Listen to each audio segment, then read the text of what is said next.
Mesdames et messieurs, chers amis de la grande famille du karting et de la grande famille Iame, soyez les bienvenus toutes et tous sous des trompes d'eau du karting international du Mans dans la magnifique région des Pays de la Loire, au cœur de la superbe France.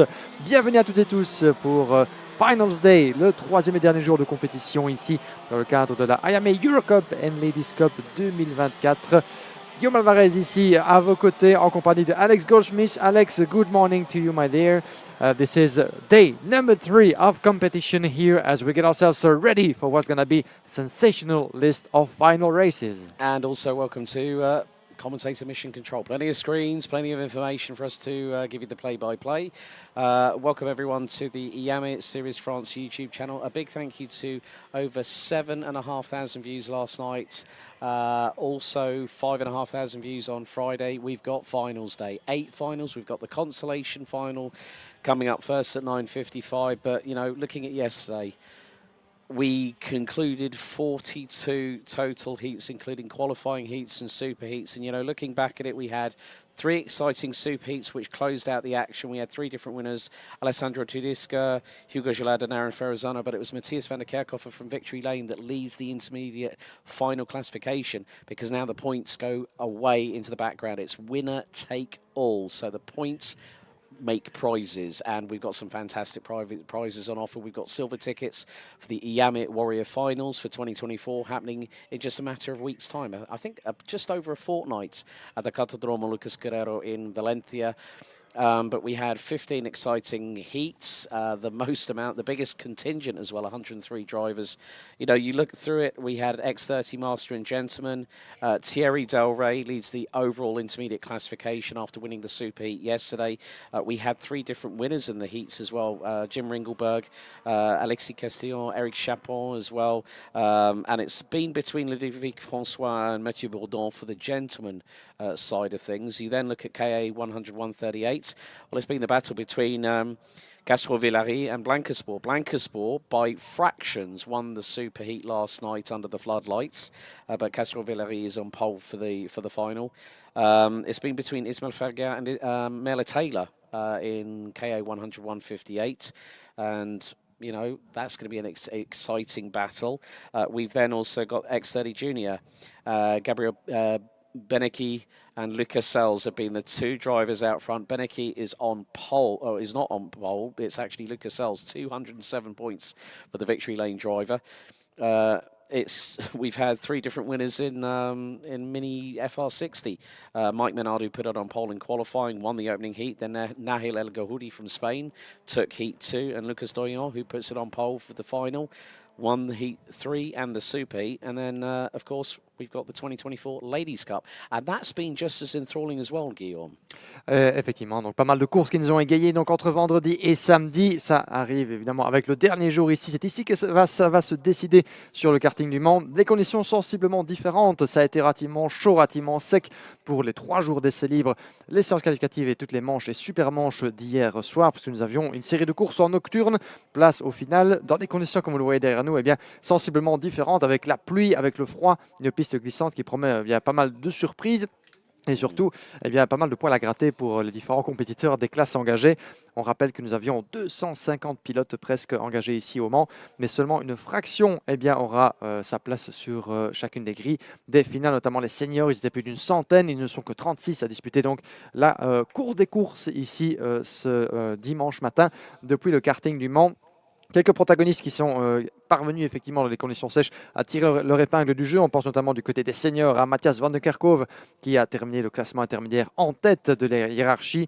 Aaron Ferrazzano, le jeune pilote du team Eurokarting, ainsi que Mehdi Lassoud, l'un des régionaux de l'étape évidemment, tout comme Hugo Jalad et Alessandro Tudisca, seront à suivre dans cette finale de la catégorie des seniors. Du côté des masters, on a évidemment Thierry Delray, le pilote belge du team TD Kart, sur un circuit qu'il affectionne et qu'il a particulièrement dans la peau, si vous voyez ce que je veux dire, qui a terminé en tête après sa superbe victoire de la Supermanche en Master Gentleman. C'est lui qui va s'élancer en pole position pour la course de tout à l'heure. Il y aura Eric Chapon, Geoffroy Rochy, Alexis Castellon et bien d'autres dont il faudra se méfier. Du côté des KA 100, 138, Vincent Castrovillari a surveillé évidemment le favori dans cette finale, mais Big Blankensport, après une série de deuxième place, l'a emporté en Supermanche, aura donc une menace qui viendra de derrière. Il se lancera depuis la première ligne de la grille.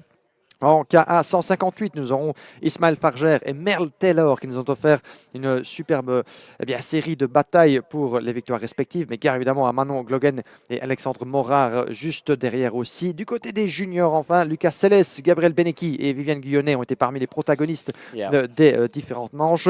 Attention également à Just Mulder, Oscar Goncho, Archie Owen et beaucoup d'autres dans cette hiérarchie.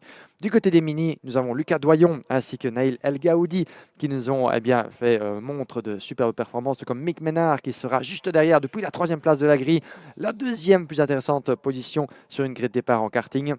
La Ladies Cup, Luna Clairet, la grande favorite, mais Roxane Lantinga et Annabelle Briand, qui a remporté la Supermanche, seront à surveiller de très très près. Ça nous promet en tout cas beaucoup de spectacles. Le décor est posé, mon cher Alex, place à la course. And we also have a birthday shout-out today. Sky Fraser turns 17, one of our Ladies' Cup competitors, the 967. Both for her and Jasmine Taylor. It's their first ever European race, Jasmine's first ever senior race, second ever Iame race, and also Sky's racing for her uncle Nigel, who unfortunately succumbed to cancer just a week ago. And she's got a logo of a heart on her cart, so our best regards and best wishes and condolences for her uncle Nigel, but all the very best of the luck. Bonne chance et bon course. It's time to crown some winners. Et juste au moment où nous terminons cette charmante petite présentation que nous vous avions donnée à l'intérieur de notre box, c'est parti, chers amis, pour la première des 9 épreuves qui vont nous égayer. 8 épreuves, en effet. 8 épreuves, mon cher Alex. Nous en avions 42 de terminées depuis vendredi. 8 restantes, 50 en tout, à commencer par la course de consolation de la catégorie X30 senior. Qu'est-ce que ça veut dire en gros? Une grille de départ dans le monde du karting, comme vous le voyez ici, est limitée à 36 participants, ce qui signifie que tous ceux au-delà de ce top 36 auront l'occasion d'encore disputer une course, comme son nom l'indique, de consolation, donc au résultat tout à fait honorifique. En pole position de cette grille de consolation, nous avons Iliano Couture qui va s'élancer avec Hugo Brun à ses côtés, Roberto Bass et Knut Nielsen sur la 2e ligne de la grille, suivi de Evan Meignier et Hugo Lacroix, Tobias Norman et Titan Lescali sur la 4e ligne, 5e ligne, Johan Verhaar et Sam Balota. Pour certains, les nombreux d'entre vous qui nous suivent, évidemment, vous seriez plus qu'étonnés, tout comme nous, de découvrir un nom comme Sam Balota de la course de consolation, on y reviendra. 6e ligne, Adam Rahali et Johan Renault, Christophe Bingham et Tony Kazugel sur la 6e ligne, suivi de Christophe Bingham, Tony Kazugel, Paul Dorland, Charlie Glum sur la 8e ligne, 9e ligne, Mathis Parlant et Oliver James Rands. Ras Newburn et Lars Wenning sur la 10e ligne, suivi de Johan Rakamier, Arthur Consalves, Louis Castellini, Andreas Devezoglu, Jules Sableroles, Kevin Benjani, Axel Wigard, Joseph Smith, Hailey Pruvot, Mathis Aumaitre, Anthony Monen, Keanu Wellens, Noam Pujol, Charles Lambert, François-David Fontaine et Luca Michel. 36 pilotes ici au total. 72 donc, qui étaient qualifiés pour les Supermanches. Il y en avait 3 hier soir sur la centaine de pilotes engagés en X30 Senior. On ne peut pas malheureusement voir tout le monde lors des Finals Day. Les 36 meilleurs, ce sera pour tout à l'heure, mais place à la Consolation Race. C'est parti dans les trompes d'eau. Le départ est donné, les feux sont éteints à l'assaut du premier virage. 13 minutes plus un tour pour cette course et ça part très très large d'entrée de jeu. Des nouvelles conditions d'adhérence, des pneus pluie qui sont mis pour la première fois du week-end après les conditions estivales tout au long de cette compétition. Un nouveau défi pour les pilotes, ça se passe plutôt bien dans ce premier enchaînement. J'ai parlé trop vite, ça sort déjà au virage numéro 3, mais ça continue. Mais les pilotes, certains d'entre eux en queue de peloton, sont allés élargir la trajectoire dans l'herbe et la boue. Jamais évidemment quand il s'agit de conserver les gommes tout au long de cette distance. Et nous avons un pilote là-bas qui va rester, j'en ai bien peur, sur le bas-côté, qui n'a même pas pu prendre le départ. Yes, there's a driver who has just gotten out of the cart, out of turn number 1, but as you can see, rooster tails of spray as the field makes its way through into turns 11, 12 and 13, some nearly tripping over each other, but at the moment it is WJS Racing's Roberto Bars that leads the way. Looks like Iliano Couture for CG Racing not too far behind as they come through the final few corners, through turn number 15. Very, very trepidatious at the moment. It's like skating on an ice rink, especially with these curbs. And Roberto Bars and Iliana Couture coming out of the final corner, pretty much sideways. Hugo Lacroix up to 3rd place, ahead of Viva Meunier. Johan Renault rounding out the top 5. This consolation race, which is the drivers placed between 37th and 72nd. is only 13 minutes plus an additional lap. But all other finals today here at Le Mans will be 15 minutes, so a quarter of an hour plus an additional lap. Drivers that have not gone out: Sam Balota, Adam Rahali, Oliver James Rans, Jolin Rakamier. Sam Balota's got a title to win next weekend at Karting de Fan for Iame Series Benelux next week, so did not want to chance it. And I think as soon as he saw wet weather, he thought, you know what, I didn't get into the final. I gave it my best shot despite what happened. Let's concentrate on the next goal. But three-way exchange for 6th place. That's between Hugo Brun, Knut Nielsen and S8 Racing's Christopher Bingham. And as they say, Guillaume, the wet weather is a good equaliser. Oui, tout à fait. Et ça change déjà pour la tête avec une entrée de chicane un petit peu loupée. J'en ai bien peur pour Roberto Bass et Iliano Couture qui déjà lui ravit bien la première place. Ça se bat très très fort là-bas. Gare à ne pas mettre 2 roues dans le bas-côté puisque la trajectoire est très très glissante en sortie de virage là-bas sur le retour de la ligne droite de départ et d'arrivée. Couture, Roberto Bass, le pilote néerlandais en 2e position avec son châssis CRG qui tente de ravir de nouveau la position de leader en sortie de courbe. Gare au retour de Hugo Lacroix juste derrière sous les cordes du team RLS Kart qui tente de la jouer un peu en extérieur. C'est Johan Renault du team de son nom, Renault Racing Team, qui tente de se refaire une santé également dans cette ultime compétition du week-end pour ces quelques pilotes. Ils sont 8 positions de gagner pour Johan Renault qui semble bien en se prendre un malin plaisir à faire la différence dans des conditions un peu plus difficiles. Ce n'est pas une pluie, on va dire, comme on a pu les connaître ici, même si ça tombe relativement dru, comme on dit sur le karting international du Mans. La piste est, bien, comme vous le voyez, vraiment mouillée sur l'entièreté du tracé. Précision importante, évidemment, certains des pilotes ont choisi de ne pas prendre le départ. Nous avions 30 concurrents au lieu de 36 à l'extinction des feux. Et comme vous l'avez entendu, nous avons Titon Lescali, Sam Balota, Adam Rahali, Oliver Rans, Johan Rakami et Arthur Gonçalves. Tous ces noms-là ont décidé de terminer leur week-end prématurément sans disputer cette course honorifique avec un pilote en difficulté là-bas au niveau de la chicane. On va y revenir, mais Sam Balota, comme vous le disiez, a un titre à aller chercher la semaine prochaine du côté de Mariembourg en Belgique pour la Iame Series Benelux, quand on sait que cela fait plusieurs saisons que le malheureux Sam Balota se casse les dents sur un certain pilote nommé Eli Goldstein de la conquête du titre national. Eh bien, ça pourrait être son année et il a décidé de mettre toutes les chances de son côté, prendre un peu de repos bien mérité avant de se reconcentrer sur sa prochaine mission. On peut le comprendre après 2 pénalités successives qui ont entravé sa marche en avant. Une qualification dont il avait été malheureusement disqualifié, ce qu'il avait contraint à remonter dans chacune de ses manches. Balota donc reviendra effectivement de plus en plus fort, on n'en pas douté, mais un week-end sans doute à oublier. Et pendant ce temps-là, effectivement, bien vu Alex. Changement pour la 2e place, Johan Renault qui a pris l'avantage sur Iliano Couture. Il vole, il surfe littéralement dans ces conditions, les pilotes français. And also Hugo Lacroix trying to go up the inside of Iliano Couture, coming out of turn 12 and 13. Couture est repassé, oui. Yeah, so again, look for the move up the inside into turn number 14. Again, we are seeing lap times at around about 1 minute 10, 1 minute 12. So we're about 17 to 20 seconds off the pace from yesterday, but side by side, coming across the line, that's the battle for 4th and 5th. That's Hugo Lacroix and Knut Nielsen. That's 2nd and 3rd. Johan Renault and Iliano Couture. Couture took the tighter line going through into T1 as they exit now through 2 into the 90 right at 3. And you can just see that Johan Renault getting the kart a little bit sideways to rotate. And sometimes in these wet weather conditions, the karts are a little bit more malleable, a little bit more able to be rotated. And this is where it really, really showcases who loves the wet and who absolutely loathes it. But we are 7.5 minutes to go plus an additional lap, and Roberto Bass from WJS Racing still leads the way. Battle for 2nd, 3rd and 4th is intensifying. Charlie Gloom in the meantime, 7th place, the driver from Eurokarting, new fastest lap of the race, 1 minute 9.973. Biggest movers up the order. Axel Vingard for HK Motorsport APS up 21 spots, now runs 6th. Matthew Sormetra from RLS Kart and CG Racing's Anthony Moonen up 20 places apiece, 10th and 11th. Ilya Prouveau from Renault Racing Team up 16 spots from 29th, now runs 13th. Charles Lambert and Luca Michel both up 18 and 19 spots apiece. And it's changing all again. David Zoglu from Falcon has gone up to 13th from 24th on the grid, and it's changing all the time. But there are some drivers that are really reveling, as I said, reveling in these conditions at the moment. Roberto Bass from from WJS Racing, the Belgian driver in the 285, comfortably leading by about 1.2 seconds, but Johan Renault tight to the apex in at turn number 11. So that gap is coming down. Johan Renault now has the fastest lap of the race, so the track is starting to evolve. There is rainfall, but that will not mean that we will get a dry line. We have wet conditions inbound as Renault tries to dive up the inside through Roberto Bas at turn number 14 for the race lead with 6 minutes to go.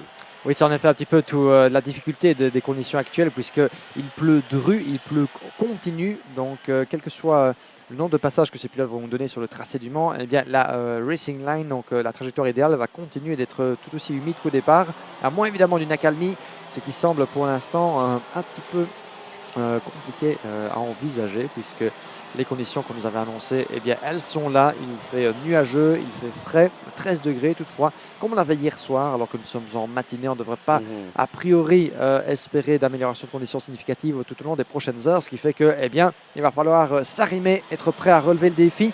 Et Johan Renault semble se délecter de ces conditions. 7 dixièmes de retard toutefois sur Roberto Bas, qui fait jeu égal avec le pilote français, le pilote belge du team WJS Racing, qui maîtrise son sujet pour l'instant. Iame Couture et Hugo Lacroix en bataille pour la 3e place. Quand on sait que Johan Renault est un ancien vainqueur de la Iame International Final sur ce tracé même en 2019, on se dit que ce week-end n'a vraiment pas été à la hauteur de ses espérances. Quand on se retrouve en Consolation Race, on se dit qu'il y avait certainement des opportunités pour faire beaucoup mieux du côté du pilote team manager qui, eh bien, comme le nom de cette épreuve l'indique, se console comme il peut en s'amusant avec ce duel à venir face à Roberto Bas. Le meilleur tour en course pour Johan Renault, 1 minute 9.1. Il a tourné significativement plus rapide, 3 dixièmes plus rapidement que Roberto Bas. Et la connexion est faite et gare à la manœuvre dès le virage numéro 3. Les conditions lui permettent éventuellement de se glisser à la corde du pilote WJS Racing. Il ne résiste pas et qui contre-attaque en glissant à la droite de Johan Renault. Bien joué de la part de Roberto. Et regardez Renault qui ne serre les dents et qui continue de résister, qui repasse devant juste à la sortie du double droit des deux chaînes. Et Roberto Bas qui glisse légèrement, maîtriser la trajectoire. C'est évidemment toute la difficulté de ces conditions, mais regardez-moi ce balai splendide entre ces deux artistes du volant. Roberto Bas qui va tenter de s'immiscer dans un trou de souris dans le banking. Johan Renault qui croise et gare au retour de Iame Couture. On va avoir une bataille à 3 peut-être pour la victoire dans cette manche significative, et nous avons une full course yellow, drapeau jaune qui est brandi. Je vois le panneau slow là-bas qui est brandi du côté de la ligne droite de départ et d'arrivée. Que se passe-t-il ici sur le tracé du Mans? Ah, c'était relativement bénin et relativement bref aussi. Donc toutes mes excuses, on est repassé en condition course. Drapeau jaune sans doute brandi un instant, mais qui a été aussi rapidement retiré. On est reparti. Et la bagarre, Roberto Bas, Johan Renault et Iame Couture dans la même image.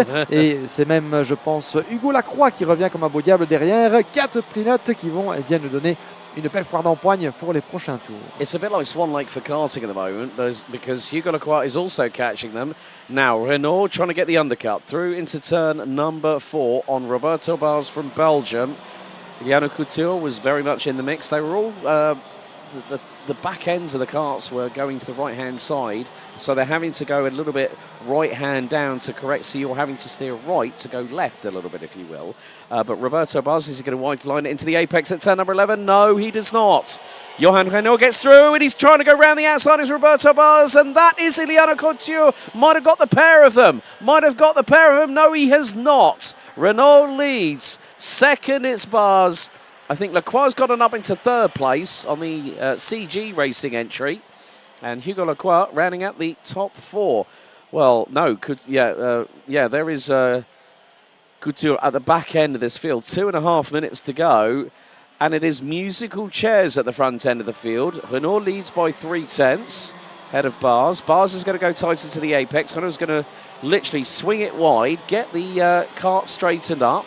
And that's how he got the run on Roberto Bas, because they had that three switches for the lead, and Bas gets through again at turn number 3. And Renault attacks back into turn 4. Bas still gets through, retakes the race lead. It is like treading on eggshells for these drivers. Non, pardon, Hugo Lacroix qui passe juste devant Johan Renault. Et Renault qui pourrait perdre une 2e place aussi, avec Couture qui s'infiltre également juste avant le passage du banking. Ah, ça va de mal en pis, j'ai l'impression, pour Johan Renault. Malheureusement, il semblait en bonne position de mener cette épreuve. Le voilà qui se retrouve dans la position du chasseur en 4e position. quoi que vous fassiez évidemment, vu les conditions délicates et l'adhérence quasi nulle, eh bien ça va demander un double effort de pouvoir non seulement vous imposer devant vos adversaires, mais surtout creuser un écart relativement significatif pour dire de conserver le résultat. Et par l'extérieur, oui, du virage numéro 14. Bien joué de la part d'Abba de Hugo Lacroix sur Iane Couture, sur Johan Renaud, pardon, c'était Couture sur Johan Renaud. Et Renaud qui a été un petit peu pris au dépourvu là-bas, la sortie de la chicane. Le voit qui perd du terrain. Roberto Bass a recreusé l'écart en tête, le pilote de WGS. 7 dixièmes d'avance sur Lacroix et Couture en pleine explication pour la deuxième place. Johan Renaud en embuscade derrière. Il a pris un petit peu de recul, en quelque sorte 7 dixièmes de retard au dernier pointage, mais rien n'est encore joué. On disait, les conditions ne permettent pas aux pilotes de devant de pouvoir réellement creuser l'écart, de se mettre à l'abri d'un éventuel retour, à moins que Lacroix comme Couture perdent du temps à vouloir s'écharper entre eux. Le tout pour l'instant, c'est de rester concentré. C'est en mode survie évidemment à ce stade, sachant que la pluie continue de tomber depuis... on peut la voir d'ailleurs au travers la vitre de notre position de speaker ici sur le circuit du Mans. Ça tombe dru, ce genre de pluie relativement invisible, mais on la sent, elle est là. Les pilotes évidemment peuvent la ressentir sous leurs pneus. Et pour l'instant, la course ici de consolation qui commence à arriver tout doucement à son terme. Les secondes s'égrènent. On va passer tout doucement dans l'avant-dernier tour une fois que le chrono sera arrivé à 0. Et regardez la bataille qui reprend un nouveau tournant. Roberto Bass sous menace grandissante de la part de 3 de ses poursuivants, Lacroix à Couture et Johan Renaud, légèrement distancé. Il tente d'élargir la trajectoire en sortie. Profiter d'une légère aspiration qui pourrait lui permettre de se décaler. Le chrono arrive top à 0. Nous sommes dans l'avant-dernier tour. 2 boucles encore. Renaud qui revient très très fort sur Hugo Lacroix et qui va peut-être tenter de passer deux autres trous de souris. Il n'y avait donc nulle part vraiment où s'infiltrer. Il va devoir s'y reprendre à 2 fois. Oh, careful. Couture trying to go around the outside of Roberto Bass through turn 3. That was not going to work. Gave it a good try, though. But now he might get the window opening. He does. And now Roberto Bass decides to power around the outside through at turn number 6 and into 7. That's great stuff from the Belgian. Through into turns 8 and 9. Now it's into the slight left-hand kink at turn 10. Before we go back onto the banking here at 11. Everyone taking the same line. But then on the exit, Johan Renaud, who was leading at one point, as we have hit 0, we are down the back straightaway on the run to turn number 14 for the penultimate time. And that was a little bit of a touch to the back bumper of Iane Couture by Hugo Lacroix. But Roberto Bass, in the meantime, trying to get through as we go on to the last lap. En ce moment, on est dans le dernier tour ici, mesdames et messieurs, au Mans. Last lap underway. Look at the lead that Roberto Bass has got. It's 8 tenths. But in these wet weather conditions, if it was dry, he'd be away and clear. In the wet weather, it's a completely different situation altogether. Vous savez quoi? Celui qui l'emportera sera celui qui parviendra à survivre le mieux, à faire le moins d'erreurs sur la trajectoire idéale. Et pour l'instant, Roberto Bass est occupé à nous démontrer que ça pourrait bien être lui. Johan Renaud qui prend l'avantage sur Hugo Lacroix pour la 3e place, juste devant les 2 chaînes. Est-ce qu'il va pouvoir la conserver, cette 3e place honorifique, alors que Iane Couture se veut menaçant à nouveau derrière Roberto Bass? Ça pourrait être intéressant. Le banking, une première occasion. Et regarde, Roberto Bass qui est large. Roberto Bass qui tente de maximiser sa sortie. C'est intéressant. Vous voyez 2 trajectoires différentes. Roberto Bass qui tente d'aller chercher un petit peu d'adhérence restante en dehors de la trajectoire idéale en évitant la corde.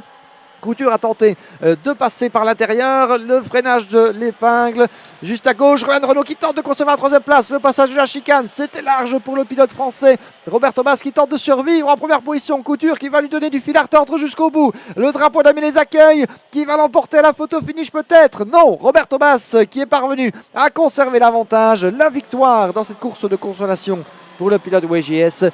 2 petits dixièmes sur Iane Couture. Johan Renaud de justesse également pour 6 petits dixièmes sur Hugo Lacroix. Finalement, sera parvenu toutefois à distancer son adversaire sur la ligne. Axel Wigard de justesse devant Charlie Glum. Et puis nous avons Evan Magnier, Knut Nielsen, Ali Pruvot 9e, 19 places remontées pour Ali Pruvot. 19 places remontées pour Mathis Aumaitre, 9 et 10 respectivement. Nous avons énormément de remontada, mon cher Alex, dans ce classement. Les pilotes se sont bien amusés, semble-t-il, tout comme nous, pour lancer les hostilités de ce jour de finale. Yes, Roberto Bass from WJS Racing from Belgium takes the consolation race here at Le Mans after 13 minutes, plus an additional lap in these very, very difficult wet weather conditions. There are brollies up left, right and centre. Hoods are up. Wet weather jackets. But there are your provisional results for the Iame Eurocup consolation race here on finals day. Roberto Bars wins by just under 0.2 of a second of Iliano Couture, with Johan Renault, Hugo Leclerc and Axel Vingard from Denmark rounding out the top 5. Vingard making up 22 places in the end. Charlie Gloom, Evan Meunier, Knut Nielsen, Ilye Prouveau and Mathis Aumetre rounding out the top 10. The latter two split by just 20 thousandths of a second. Photo finish across the line between the pair. Andreas Davidsoglu, Kevin Bejana, Anthony Moonen, Jules Sablé-Hall and Tobias Norman round out the top 15.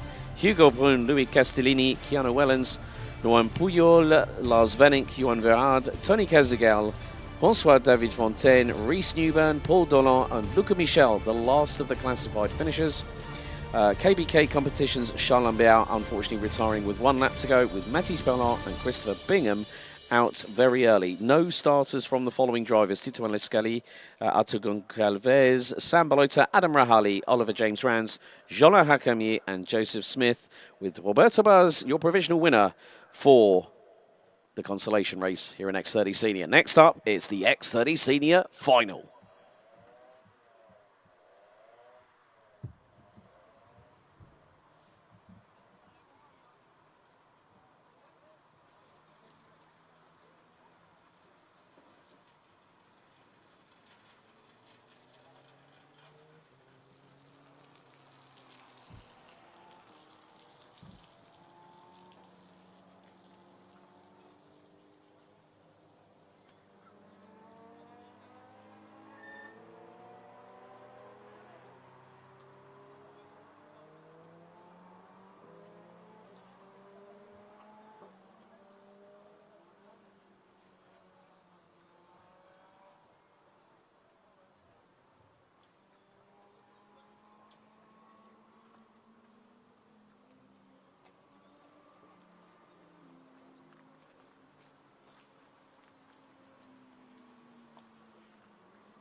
So the build-up to the X30 Senior Final continues. All drivers now on the grid. There is your pole sitter from Victory Lane. Matthias van der Kerkhoff. Alongside him will be Aaron Ferrazzano for Euro karting. Very close in the final intermediate classification. And more to the point, it is a very, very interesting affair. 283 for Van der Kerkhoff with Ferrazzano 277. There's the 365 of France's Hugo Gillard, also running with the Victory Lane outfit. Will start on the outside of row number 2. Wetsuits and Comet K3W wet weather tyres are in prospect. But well, we're going to very shortly be heading down to our interview zone for the very first time today, because joining Guillaume Alvarez is our consolation final winner for the X30 Senior Class, Belgium's Roberto Bars. Guillaume, over to you. Thank you very much, Alex. Welcome back, guys, for the first time here from the scrutineering area and the interview zone of the Iame Eurocup and Ladies Cup in Le Mans. Chers amis, nous allons tâcher, malgré les conditions, bien, de vous donner quelques réactions à chaud de la part de certains des protagonistes, à commencer par Roberto Bas. Roberto Bas van IWGS, hartelijk proficiat, een mooi resultaat. Consolation race for you, Roberto. Yes. At the end of what has been a little bit of an up and down weekend, but still you're finishing on a high in difficult conditions. Yes, true. Sadly, So we can hear you. Sadly, I was in the consolation race, so yeah, that's not nice. But I was able to go from 3 to 1, do what I can. Yeah, you did what you can, and that was a beautiful ballet of racing that you guys gave us. When it comes to those conditions, very different obviously from the dry, what sort of mindset do you put yourself in coming to that challenge? Just keep going fast and don't lose positions, because if you go off the rubber line, grass maybe, it's not good. Yeah, it's not good at all, Yeah. but you managed to pull this through. There was a lot of pressure coming from behind. At some point, you guys were, overtaking each other from left to right. At that point, you're like, okay, keep it calm and try to maybe give him a little bit of a surprise coming to the end. Yes, it was really exciting and very hard because of the wet conditions. So I really had to surprise him. For next time, I guess considering that you find yourself in consolation, it wasn't the objective, I guess, Yes. starting the weekend. What could have gone differently? What could you have made different? Was it like a bit of bad luck, a bit of tuning for the setup? I think the qualification was not good because I have to start every time from P19. It's hard to go forward then. Would it have been a different track? What do you think of the layout? Could it have been maybe easier for you, or was it difficult to overtake here in Le Mans? It's not difficult to overtake here. I really like this track because of the fast corners. Yeah. Okay, fantastic. Hartelijk bedankt. Thank you for talking to us, Roberto. And we hope to see you again coming to next few races for the end of the season and next year again for the Eurocup. Yeah, thank you. thank you. Hartelijk dank, Roberto. I'll take that back. And thank you very much for talking to us. Roberto Bas from WGS Racing, the winner of the consolation race. Roberto donc, vainqueur de cette course de consolation à la fin d'un week-end, eh bien, qui n'a pas été à la hauteur de ses espérances. Une 19e place en qualification, des courses difficiles sur un circuit pourtant qu'il apprécie, où la difficulté de dépasser est certes parfois variable d'un virage à l'autre. Ça n'a pas empêché d'avoir du plaisir ici dans ces conditions difficiles, de danser un petit peu avec Iane Couture, Johan Renault et le reste du peloton pour finalement s'en tirer avec une victoire honorifique, une manière de terminer un week-end difficile sur une note un peu plus positive. Merci Alex.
So here it is, the main top tier focus category of X30 competition.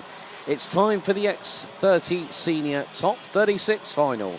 It's an all-Belgian front row with Matthias van der Kerkhoff on pole position, joining him alongside on the front row, Aaron Ferrazano. Then it's Mehdi Lassoud and Hugo Gelard on row 2. Alessandro Tudisca and Ruben Moya round out row number 3, with Marc Piccolo and Marcus Luzio on row 4. Lewis Mackie and Andy Hattel round out the top 10. Noah Maton, Clovis Nogahoid, Clement Outron, Lauritz Saxa, Hugh Hogley and Fred Green round out the top 8 rows. The top 20 completed by Bertrand Saxa, Kevin Lantinger, Louis Comas and Sem van der Heyden. Row 11, it's Matteo Dauvergne and François Delati. Victor Louis and Otto Poikkanen round out row 12 with Yannick Bouillet and Tihon Kinard on row 13. Row 14, Mathis Barbet and also Milan Marzak completing the top 30 will be Steven Servan in the 299 and Clément Massot in the 269.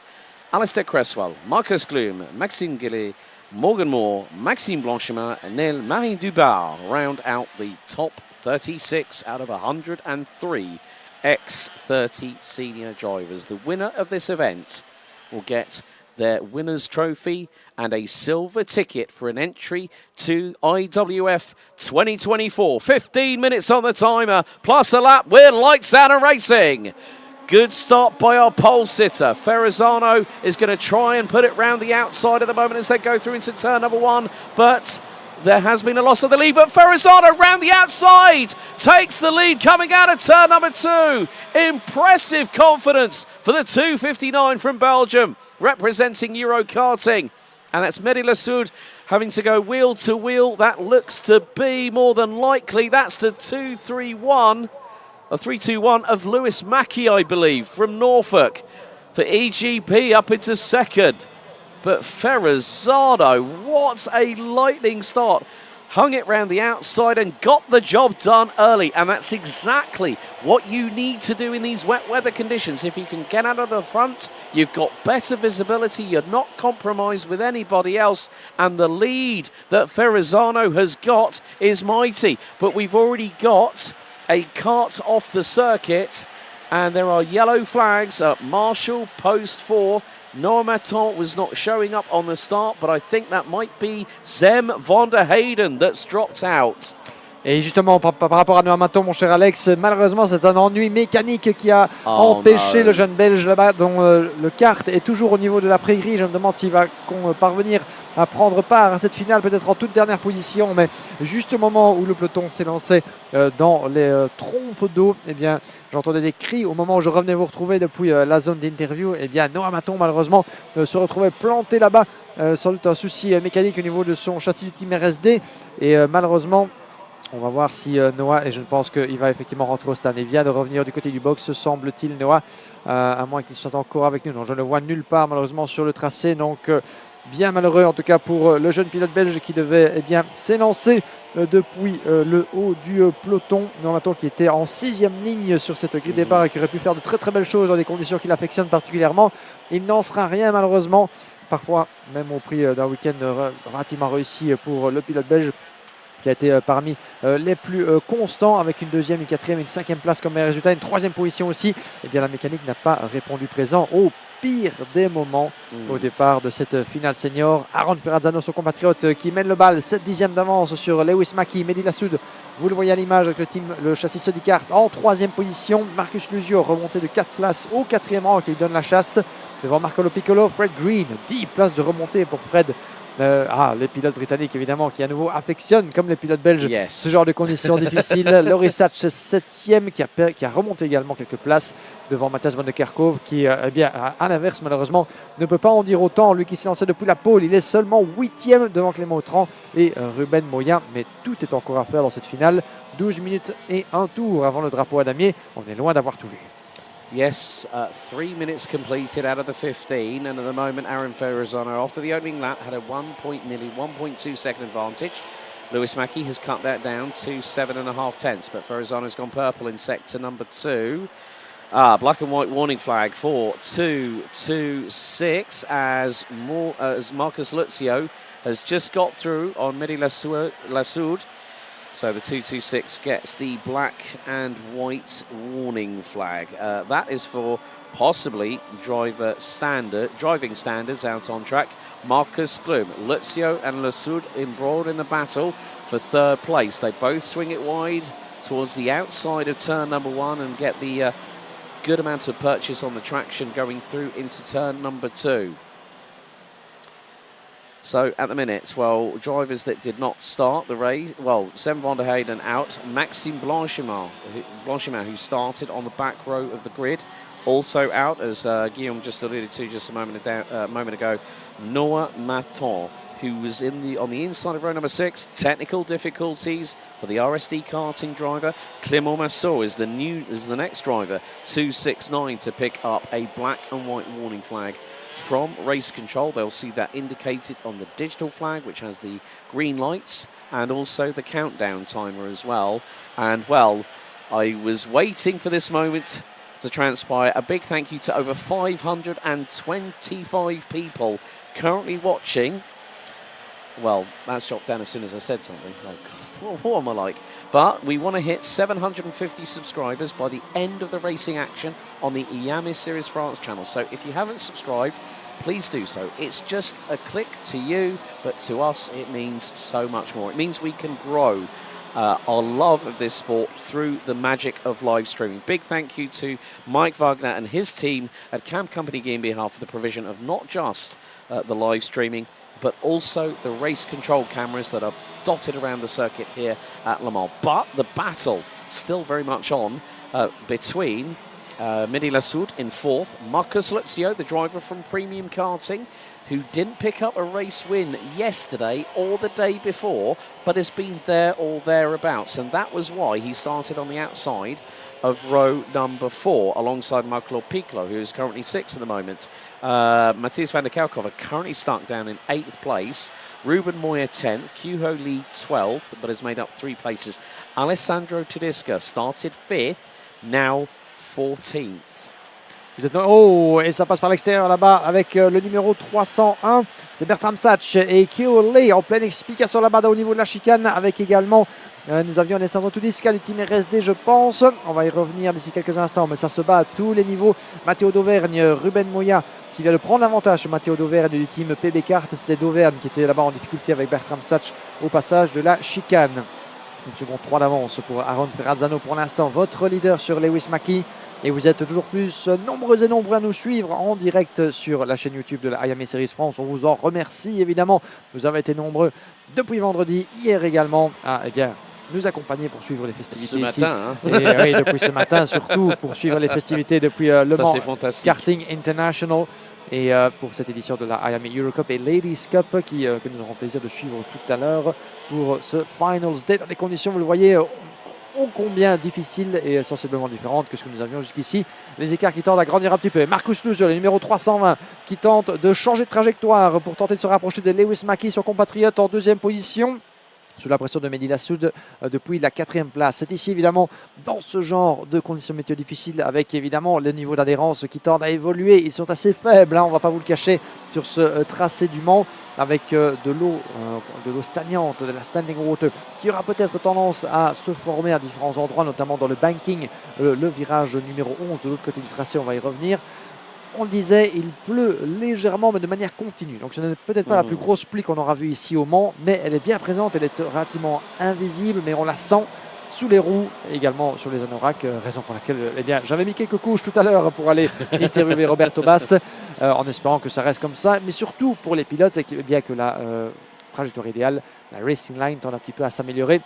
Mais vous voyez bien, notamment du côté du banking, c'est là sans doute, les pilotes ont de l'expérience de ce tracé du Mans. Ils savent qu'au niveau du passage de la corde et au niveau du vibreur, c'est là que l'eau aura peut-être tendance à stagner légèrement, ce qui est quelque chose que vous voulez éviter pour conserver un petit peu de grippe dans vos pneus. Regardez également comme l'eau s'accumule en extérieur de la trajectoire là-bas, juste avant l'entrée de la chicane.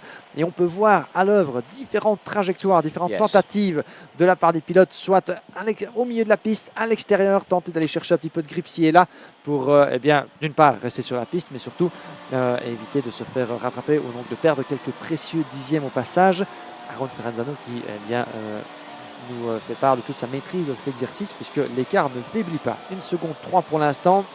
Il a tourné en 1 minute 9.7 qui est un dixième plus rapide très exactement que Lewis Mackie en 2e place.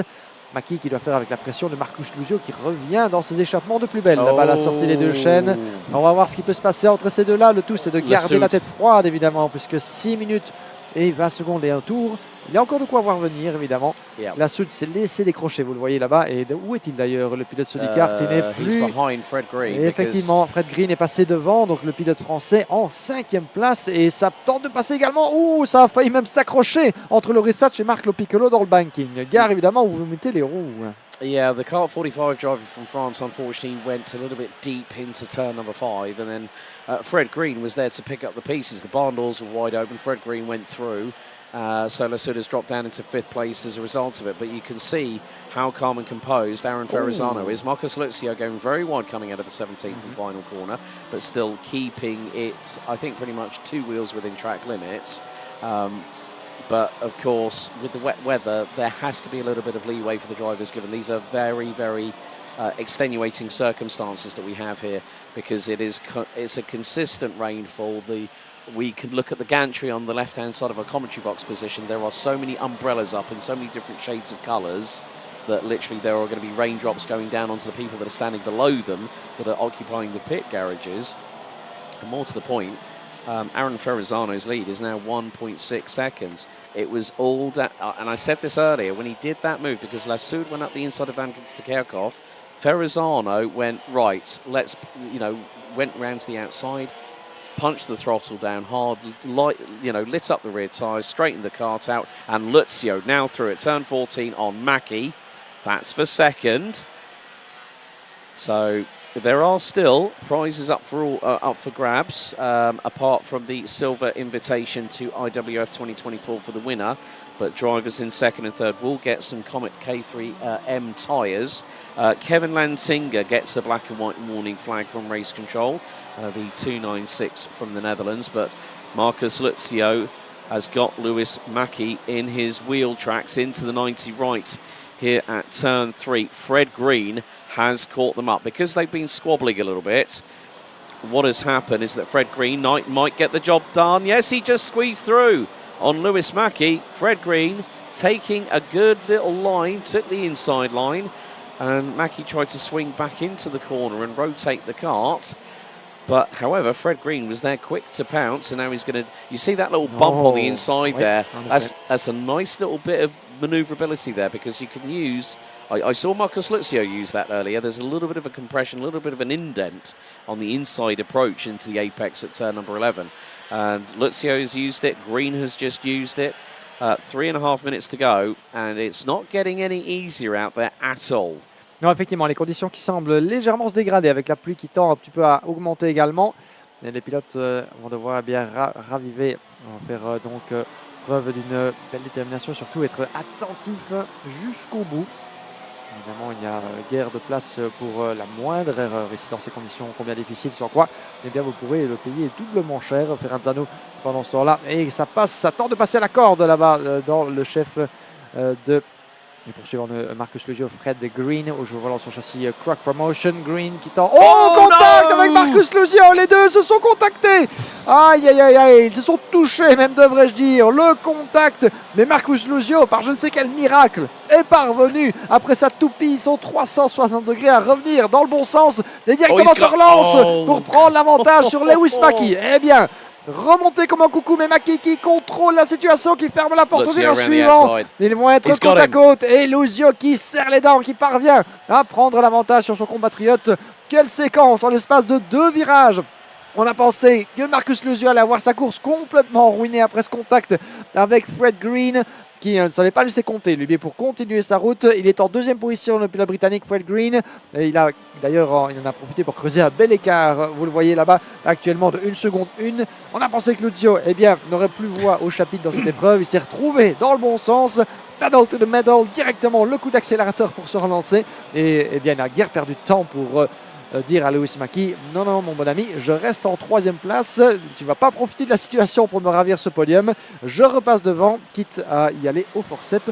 C'est exactement ce qui s'est passé. Luzio de retour en 3e position, il doit fulminer, sans doute le pilote britannique, l'ancien vainqueur de la Iame Winter Cup, fulminer d'être vu envoyé en tête à queue comme ça. Il suffit dans ces conditions, Alex, la moindre touchette, le moindre petit contact sur le mouillé, et ça peut donc provoquer donc ce genre d'incident et ruiner votre course, ce qui n'est pas encore le cas pour Marcus Luzio, qui est toujours sur le podium. I think it was more of a racing incident, to be honest with you. The slightest glance of sidewalls, and hats off to Luzio for saving it. 360 on the tarmac, not going onto the grass, because otherwise that would have compromised the traction on the K3W Comet tyres. But Aaron Ferrazzano, with 1 minute and 3 seconds to go, that's 3 laps remaining, has a lead over Fred Green of nearly 3 seconds.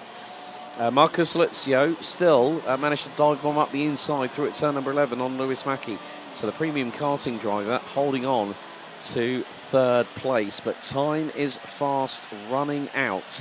The other prize is up for grabs. The winner gets their winner's trophy and a silver IWF 2024 invitation. Second gets a trophy and 2 sets of Comet K3M tyres. Third, a trophy and a set of Comet K3M tyres. But Aaron Ferrazzano has made good his intentions, because, of course, last year at IWF 2023, injury put him on the sidelines. He has come back, and he has said, I'm not going to be there in Valencia to make up the numbers. He has done this on merit. There have been so many drivers that have been worthy to win this race. Timer now expires. And now we go on to the final lap of the first Eurocup winner for 2024 to be decided. It's being led by Belgium's Aaron Ferrazzano with a 3.1 second lead over Fred Green, Marcus Luzio, Lewis Mackey, Mehdi Lassoud, and Matthias van der Kerkhoff are rounding out the top 6. Ruben Moyer, Marc Lopiccolo, Loritz Saxe and Mathilde Verne for PB Kart round out the top 10. But corners are fast going away, as now Aaron Ferrazzano has 10 remaining of the circuit here at the Le Mans Karting International track. Et dernier tour en effet, dernier tour pour Aaron Ferrazzano, ce serait une belle revanche sur le sort, lui qui il y a quelques mois de cela, vous vous en souvenez peut-être, avait subi un gros accident lors de la finale mondiale Iame sur le circuit de Portimao au final, et accident qu'il avait laissé en dehors des circuits, out sur le banc pendant 5 longs mois de rééducation. Il est revenu à son plus haut niveau et nous a livré une partition absolument splendide, tant sur le sec que sur le mouillé, l'ancien champion de la catégorie junior en Iame Series Benelux, et voilà qui... D'ici quelques instants, le drapeau d'Amiens qui va s'abaisser pour accueillir la victoire de Aaron Ferrazzano du team Eurokarting. La petite danse sous la pluie du Mans. Le doigt levé vers le ciel. La victoire pour Aaron Ferrazzano dans la Iame Eurocup X30 Senior après une superbe finale dominée de bout en bout. Magnifique prestation, 2 secondes d'avance sur Fred Green qui aura donc été bien incapable de rejoindre le pilote belge qui danse sous les gouttelettes de la région de la Loire, dans le temple de la course automobile. Aaron Ferrazzano qui fait main basse sur sans doute la plus convoitée de toutes les finales du jour. Une superbe démonstration de la part du pilote Eurokarting, une belle revanche sur le sort après ses déboires de l'année passée. Revenu à son meilleur niveau, le plat de confiance, la vitesse, les skills et surtout l'expérience de ces conditions qui l'ont permis de faire la différence et de se révéler totalement intouchable ici sur la piste du Mans. Well, your first Eurocup 2024 winner for X30 Senior goes the way of Belgium's Aaron Ferrazzano from Eurokarting. A high, wide, round the outside move at turn 1 on the opening lap meant that he would not be touched for all remaining tours and corners. Fred Green and Marcus Luzio round out the provisional top 3 here in X30 Senior at the final. Lewis Mackie, Mehdi Lassoud ran out the top 5 ahead of Matthias van der Kerkhoff, Ruben Moya, Marc Lorpiclo, Laurent Saxa and Matteo De Varon rounding out the top 10. Clément Outron, Kevin Lantinga, Q Holly, Alessandro Tudisca and Victor Louis round out the top 15 who crossed the line. Clément Massot, Andy Rattel, Bertrand Saxa, Thierry Quinard and Milan Marzac round out the top 20, followed by Louis Comin, Hugo Jalad, Stephen Sylvain, Marcus Gloom, Alistair Cresswell, Mathis Barbet, Clovis Nogaroid finishing all the way down in 27th after taking pole position on Friday morning. Yanni Bouillet, François Diletti, Maxime Gillet, Otto Paikinen, Morgan Moore and Neil Marine Dubar round out the 33 finishers, non-starters, Noah Meton, Sam van der Heyden out and Maxime Blanchemont out early, but Ferrazzano will head to Valencia in early November for the IWF 2024.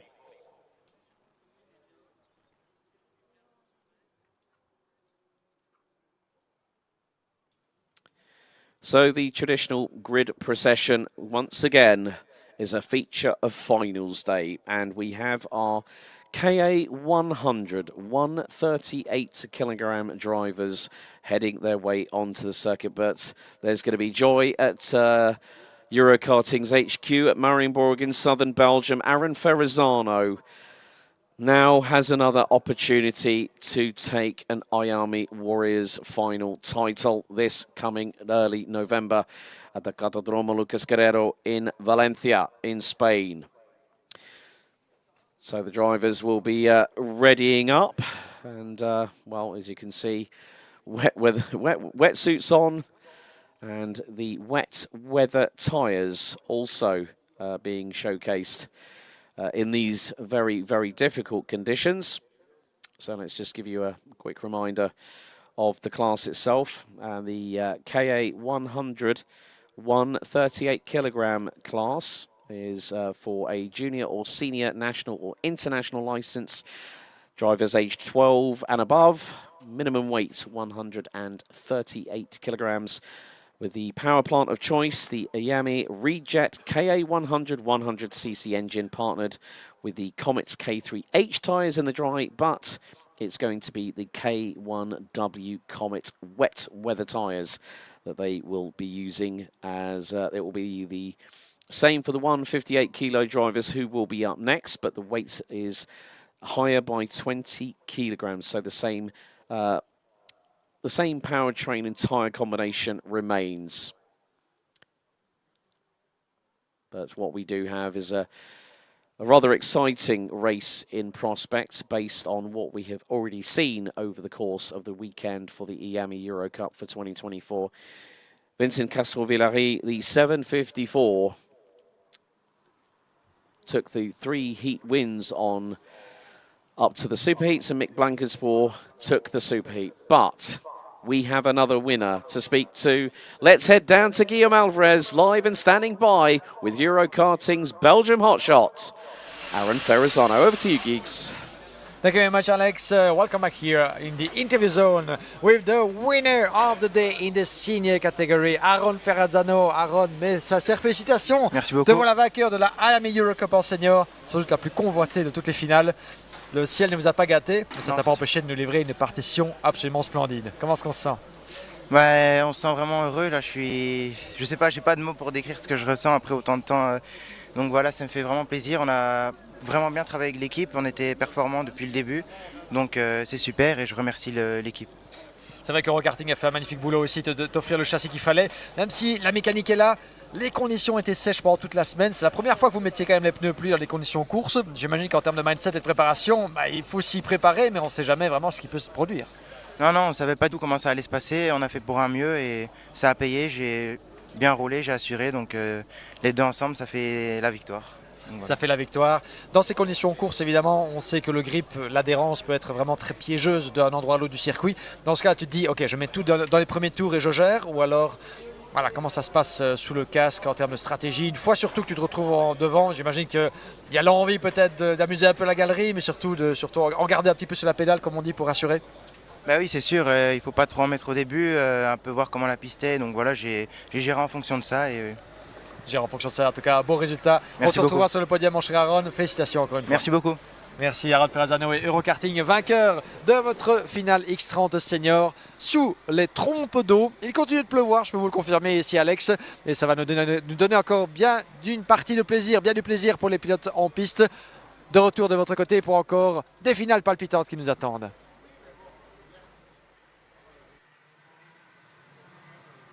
Great to hear from both Guillaume Alvarez and our X30 senior final winner, Aaron Ferrazzano. Let's take a look at the starting grid for the final for KA 100, 138 kilograms.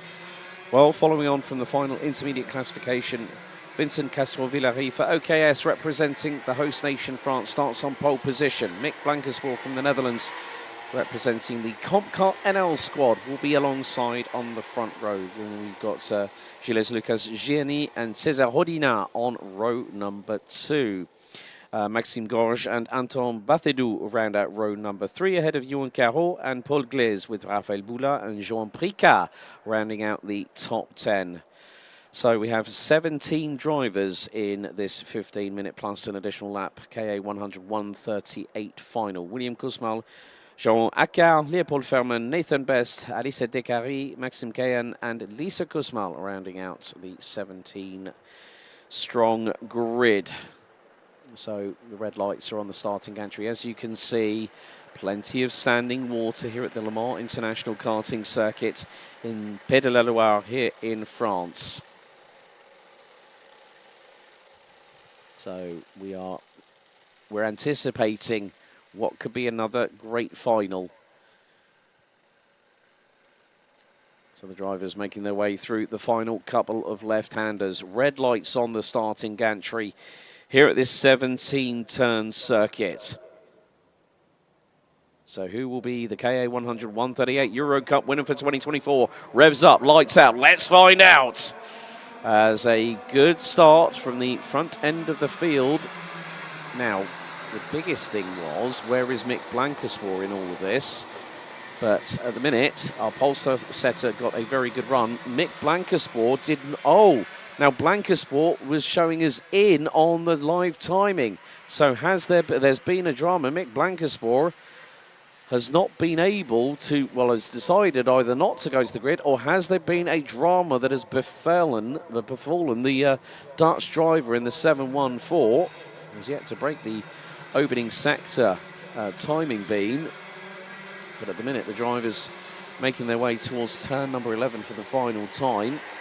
Their first time, with 45 minutes a lap so far. One driver falling a little bit further behind, that was Lisa Kousmal, who's just coming through turn number 11. But Vincent Castro-Villary leading the way. Next up, it is Johan Caro, who's up into second. as we've got a battle for third place. Maxime Gorge for MEA Racing has gotten the advantage there, and I think that's possibly Gianni getting through on Hodina, coming through the final couple of corners.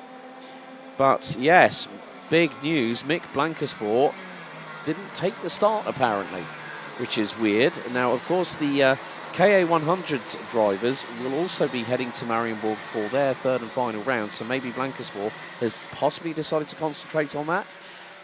But maybe I might find out in the meantime. However, all round the outside of Gorguez was Bathidou, I believe. That was going through into turns 3 and 4.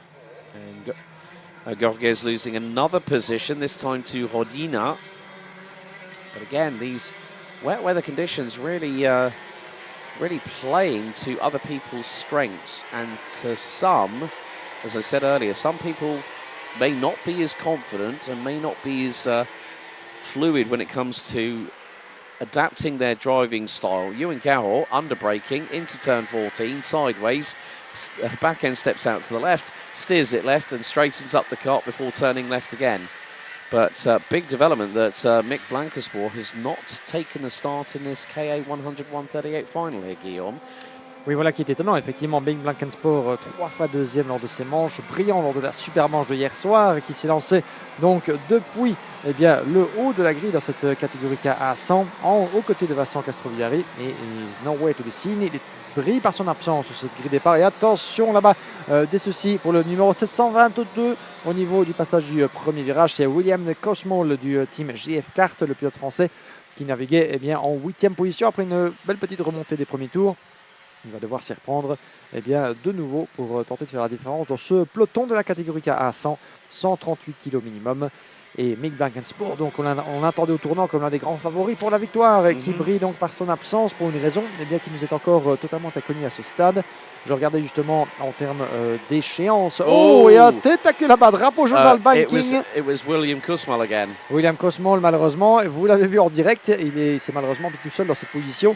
L'adhérence très précaire, on le disait, la poulie qui continue de tomber relativement drue. On continue ici sur le circuit du Mans, ce qui ne fait guère les affaires de nos pilotes ici de la catégorie KA 100. Certains qui tentent différentes trajectoires. Regardez comme l'eau a tendance à stagner en dehors de la trajectoire idéale sur le virage numéro 14. Guère évidemment ces conditions. Le tout, c'est de faire preuve d'une certaine maestria, de certains touchés relativement gentils sur la pédale d'accélérateur en sortie de courbe. Alors que le numéro 777, Maxime Gorge du MEA Racing, pour l'instant averti par les officiels.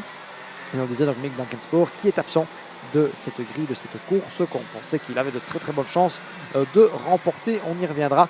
Et en parlant de pilote malchanceux, j'ai eu l'occasion de croiser un bien dépité Noah Maton, qui regardait ses rivaux et ses amis de la catégorie X30 Senior revenir du côté du parc fermé.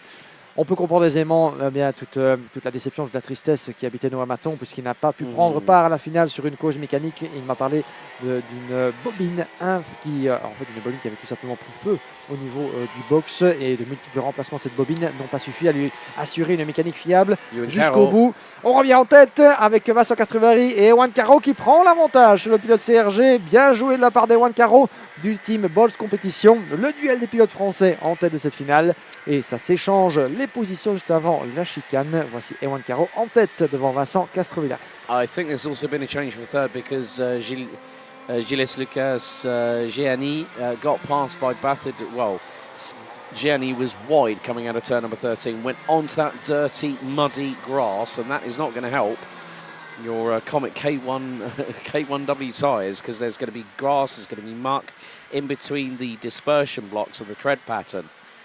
So that has compromised him. That's put him 4 seconds behind Castrovillari. But new race leader with just over 9.5 minutes to go, Ewan Carroll from Bols Competition in the 742 in the very stealth black livery on that car, whereas you see Castrovillari trying to swing it wide into turn number 11. And then Gianni and Bathidou battling away for third and fourth. Hopefully Gianni does not have the same off-track excursion. Was sideways trying to rotate the car to apply the power, and this time manages to keep it on the black stuff. Does the 724. And runs a little bit deep into turn number 14. Bathidou could profit from this. in the 705, also running on CRG machinery, representing Ludo Racing. Let's see what happens coming out of the final corner. Who's going to get the better traction? Paul Gianni at the minute, but Bathadou in the slipstream. Coming down in towards turn number 1. Bathadou thought possibly of a move, but Gianni's going to drift a little bit wide. Bathadou goes to the inside at turn 1. Unfortunately, unable to take advantage of that situation and resolutely has to resign himself for the moment in 4th place. Lisa Kusmal has dropped down to the bottom of the order in 16th position. But some great scraps here. I mean, we saw that we've seen that in every single class so far here, Guillaume, that no matter rain or shine, you are going to have battles in karting up and down the order, guaranteed. Oui, évidemment, toujours, c'est pour ça qu'on aime le karting de compétition à ce niveau, à tous les niveaux, quel que soit, puisque c'est, à n'en pas douter, la compétition du sport mécanique la plus spectaculaire que vous puissiez retrouver où que vous soyez dans le monde, avec des conditions, évidemment, on ne peut plus difficiles quand ça s'en mêle. Ça permet de mettre en avant toute la maestria, tout le talent, tout simplement, de ces pilotes, et ça s'écharpe d'ailleurs dans la ligne droite de retour, le numéro 736 là-bas. Je pense que c'était un peu plus bas dans la hiérarchie plutôt. Le numéro 716 Paul Glaze en pleine explication avec Lisa Klusmol. On y reviendra. Le 730 à votre image, c'est Raphaël Bourlard et Nathan Best. Là, c'est pour la 6e place que ça se passe. Et ces deux-là ont loin d'avoir fini leur explication. Et il n'est pas très satisfait là-bas, le pilote au volant de son châssis. Charles Leclerc, le numéro 730 là-bas. Raphaël Bourlard, Nathan Best. Duel des pilotes belges. Best qui tente de prendre l'avantage à la corde avec le casque vert. Et ça ne passe pas, il va devoir s'y remettre à plus loin. Pourquoi pas dans l'enchaînement du virage numéro 3 et 4 du côté des deux chaînes. Et regardez qui pourra en profiter et qui en profite magnifiquement à la corde. C'est Johan Accard du pilote TD. Le pilote TD Racing Team qui se glisse dans un trou de souris et qui vous dit, eh bien, merci beaucoup, bon week-end. Et le retour et le contact, j'en ai bien peur, avec Raphaël Bourlard qui ne s'en laisse pas compter et qui se glisse dans un autre trou de souris. La porte était entrouverte, c'était suffisant pour y placer les roues, non sans un petit contact au passage. Je ne suis pas sûr bien, que Johan Accard appréciera au passage. Il va tenter de se refaire évidemment et de garder la pression haute, puisque bien, nous avions également Nathan Best qui était là du team Eurokarting, prêt à profiter de la situation. Il est passé d'avant d'ailleurs, Nathan Best. Non, il est juste derrière, pardon, vous le voyez à l'image du 731, avec la pression, je pense, de Maxime Gorge du team Mea Racing qui revient très fort. Ça va nous valoir une belle foire d'empoigne entre ces quatre-là. Yeah, that was more than a hip check between Raphaël Boulard and Nathan and Accard. It was like a rugby shoulder tackle, waist high, like literally bang, and they both bounced off each other. But there is a change as, again, you just see that these drivers are just, Nathan Besson and Maxime Gorge are battling away over position, but Boulard is staying ahead of Accard. Very different livery that we see from a TD racing kart, normally with the yellow, the blue and the white. A bit more dark, a bit more menacing for the number 747 of Johan Accard. But they go into turn number 11. Johan Cahor has got a 2.87 second lead over Vincent Castor-Villary as we are heading towards the second third being completed here in this race. There you see picture in picture our respective drivers. So Cahor has crossed the line, so is Castor-Villary, so is Gianni and Bathedou. Gianni et Bathedou qui se restent relativement proches pour l'instant. Ils sont séparés par à peine 6 petits dixièmes. La bataille pour la victoire, évidemment, est relativement scellée avec 4 secondes d'écart. On va continuer à suivre avec nos deux perdus bien arrivés et les vôtres aussi sur cette lutte pour ce qui sera bien, potentiellement une 6e position, finalement une 5e place même, puisque nous avons effectivement César Rodina qui est bien installé en 5e place. C'est la bataille pour la 6e position là-bas entre Johan Accard, Nathan Best, Maxime Gorge, ainsi que Raphaël Bourlard juste devant. Ces quatre-là, on va les garder bien à l'œil avec les 4 minutes 30 et 1 minute et 1 tour restant jusqu'au drapeau à damier. Now I see that's Mick Blankerswar. I thought I saw a glimpse of a Comcart race suit. That is at Marshall Post 4. That's on the run down to turns 8 and 9. So it wasn't the fact he was on the grid, but even if he's in, the thing is, he did not break any sector beam. Oui, en effet, effectivement, vous venez de le remarquer et on le voit depuis notre position. Mick Blankensport, qui était depuis le début de cette épreuve, eh bien, du côté du poste numéro 4 à la sortie du virage 7 avant la chicane du milieu de circuit. Étonnant là-bas. Il attend effectivement, comme le veut le règlement, auprès des commissaires la fin de cette épreuve, mais il était nulle part sur nos classements. Difficile de le voir aussi eh bien, dans les trompes d'eau ici qui s'abattent sur le karting du Mans.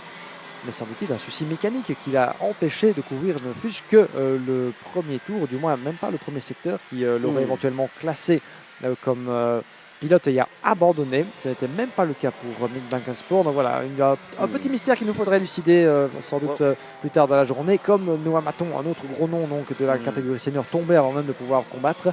Et ici, Mick Blankensport n'a même pas eu voix au chapitre. Raison pour laquelle donc, il était totalement invisible. Il apparaissait comme non partant dans cette finale. Il était, semble-t-il, effectivement bien parti, mais sa mécanique, eh bien, en a décidé autrement. Obviously, the other thing that these drivers have to consider is the wet weather, because obviously the radiators breathe in air. You get water into those radiators, it will not allow the air to flow freely. So obviously that's why they have these radiator flaps on the top of them, so that they can adjust them depending on the conditions. So more to the point is that you might want to have that radiator flap completely shut, so you let a minimal amount of water ingress into the radiator. But of course that could be something else. It could be chain might have come off inadvertently by accidentally bumping a curb, or if there was a slight touch between competitors, the vibration goes through the tyres into the back axle, which then connects to the sprocket, chain goes off, and that can happen. But to be honest with you, we were wondering who was going to be the dominant force. We thought Blankensport and Castro-Villari were going to be up there. Castro-Villari is still currently running second, but is 6 seconds behind Ewan Carroll as we're heading into the final 2 minutes. Ewan Carroll has the is now in the pound seats. And more to the point, there you see picture-in-picture Ewan Carroll crossing the line with 1 minute and 44 to go. That'll give us about 3 laps. And for our winner in KA 100-138, the driver that gets the win confirmed gets the winner's trophy and a brand new karting helmet, courtesy of one of our sponsors. We have to say a big thank you to the likes of Comet, Sparco, one of the official sponsors. Also, this event has been powered by Victory Concept Racing Events, led by Olivier Seb. And also, we have to say a big, un grand remercie FFSA, the ASN, the FFSA, so the Motorsport Federation allocated through the FIA to France directly. But we've got a really good battle here again. Raphaël Boulard is not getting away with things at the moment, and he's being kept very, very honest by TD Kart's Jean Accard in the 747. And they've got one closing behind as well. Et les secondes qui s'égrènent dans cette finale de la catégorie KA 138, la première des 2 finales de la catégorie KA, séparée par un poids minimum supérieur de 20 kg pour du côté des 158 que l'on verra juste après. Mais effectivement, il est bon de rappeler effectivement les prix qui sont à disposition des différents vainqueurs de chacune des catégories. Pour celle-ci qui nous occupe, le vainqueur repartira avec bien sûr le trophée, un casque offert par nos partenaire ici de la Iame Eurocup. Le pilote en deuxième position aura 2 trains de pneus deux trains de pneus Comet et un train de pneus Comet K3H pour le pilote en troisième position, en plus de son trophée. Des prix similaires pour les autres catégories, alors que pour les classes juniors ainsi que seniors et du côté de la catégorie X30 Lady et Mini, 4 classes donc sur les 8 que nous avons repartiront pour le vainqueur avec une invitation Silver pour participer à la Iame Warriors Final, la grande coupe du monde des catégories Iame qui se tiendra d'ici quelques semaines au mois de novembre du côté du karting Lucas Guerrero de Valencia sous le chaud soleil espagnol. Des tickets d'invitation, des trains de pneus, des casques, ce sont tous les cadeaux évidemment qui sont offerts par Victory Concept, par Iame Motorsport et par nos différents partenaires ici ce week-end. évidemment Comet, Iame, la FFSA évidemment qui nous permet eh bien, de disposer de ces superbes installations avec le partenariat de l'ASK du Mans, le club local donc, de karting sans qui eh bien, rien de tout cela serait possible. Et tant que nous en sommes au remerciement de ce dernier tour, shout out, un grand remerciement à l'armée orange, de nos commissaires de piste qui bravent toutes les conditions pour vous permettre, chers amis, de vivre toutes ces émotions. Le dernier tour qui va bientôt arriver à son terme pour les compétiteurs de la catégorie ici en KA 100-138.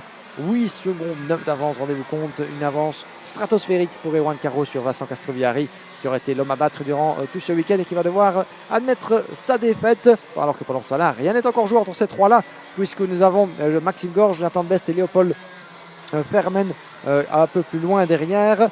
Ces trois-là se battent encore pour les derniers accessites avec Maxime Gorge qui est passé devant Raphaël. Avec Nathan Best juste derrière. Ces trois-là vont nous offrir encore une belle foire d'empoigne dans les derniers instants. So, last lap about to be completed. We are waiting with bated breath because our winner is going to be Yuan Caro. Félicitations to the driver in a 7:42 from Bollard Competition. And what's more, Vincent Castrovillari, well, was quick in qualifying and was the ranking after heats leader, the final intermediate classification leader. And what's more, he finishes on the runner-up step of the rostrum. It's an OKS 2-3, thanks to Gilles Lucas Gianni, with Anton Bathidou, César Rodina, Joan Akar finishing in 6th ahead of Maxime Gorge. Raphaël Boulard just rounds out the top 8 ahead of Nathan Best and Léopold Fermen. And Maxime Keyan rounding out the top 11. Lisa Kusmal has already finished the race a lap down. Paul Glies has not yet come through and completed a lap, so it looks like the 716 is going to be a lap down as well. And we are just waiting for one more driver who will be coming through the final corners very shortly. And there is the LMC31 entry of Alissa Dekari, who crosses the line and rounds out the finishing order. Of course, Mick Blankenspoor not able to take the start due to a technical difficulty and denies the Dutch driver the opportunity. But it is KA 100 138 victory for Bollard Competitions, Yuan Caro.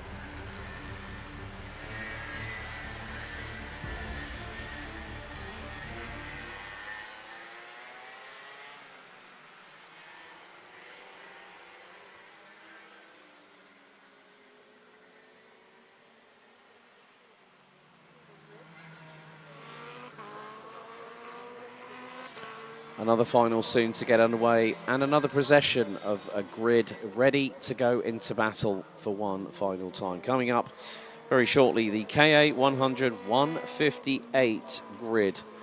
And it has been between mainly a couple of drivers. Those two that will be sitting on the front row, we'll be talking about them very, very shortly. But the winner will also, the same as the finals, the prizes for the final for KA 100 138. A brand new racing helmet and also a winner's trophy for the winner of this event. So the final is the end result as per the sporting regulations. One trophy and 2 sets of Comet K3H tyres for the runner-up and 1 set of Comet K3H tyres plus the trophy for 3rd place for our podium here. So Pascal, our race director, there on the right-hand side of your screens. And a big thank you to FFSA Karting. Also to our other official partners, Karting 24 Le Mans, Comet Racing Tyres, Iame, Speedwear.be, and Victory Concept Racing Events. There is the 703 of Eurokarting's Belgian driver, Mela Taylor, who also has picked up a win this weekend, but Ismail Ferger has 3 wins so far. 2 in the qualifying heat stages, heats 1 and 3, and then 1 last night's super heat. And the trolleys are being carted away by the relevant mechanics, and a few handshakes and a little bit of chat between the drivers.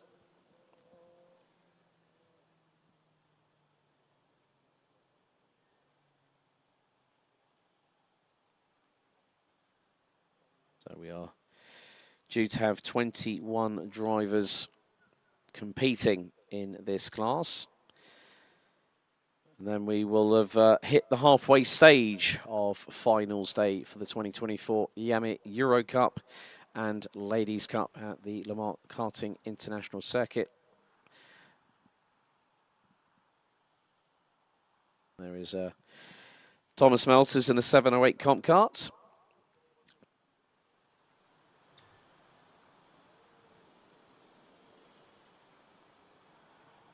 But without further ado, let's head down back to the interview zone to join Guillaume Alvarez. Guillaume, over to you, buddy. Thank you very much, Alex. As you can see, I've put out the umbrella because the rain has picked up slightly here in Le Mans. La pluie qui commence légèrement à redoubler, chers amis, comme vous le voyez avec le parapluie qui est de sortie pour te protéger également, mon cher Ewan. Félicitations, c'est la victoire de la catégorie 100-138. Tu as maîtrisé ton sujet dans des conditions qui étaient loin d'être évidentes. Oui, exactement. On a eu des problèmes tout le week-end au niveau moteur et on a vu qu'il y avait la pluie qui arrivait dimanche. Donc pour nous, c'était bénéfique parce que le matériel compte beaucoup moins dans ces cas-là.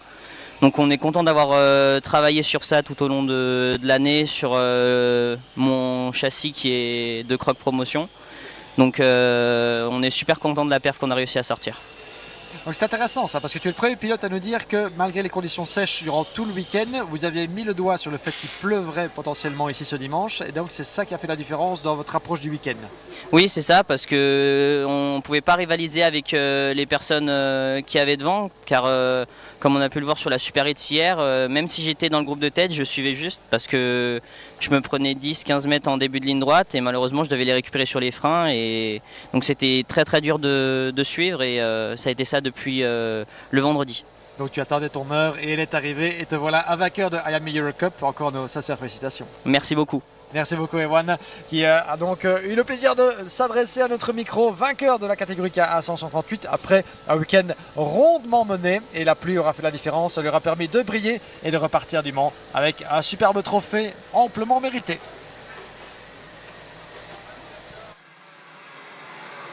Thank you very much, Guillaume. There speaking to Ewan Carroll, our winner for the KA 100 138 class. Now it's time for KA 100 158, and here is your starting grid. On pole position, DT Racing Prague's Ismail Fargao on the 726 entry, joined by Belgium's Merle Taylor for Eurokarting, alongside on the front row on the 703.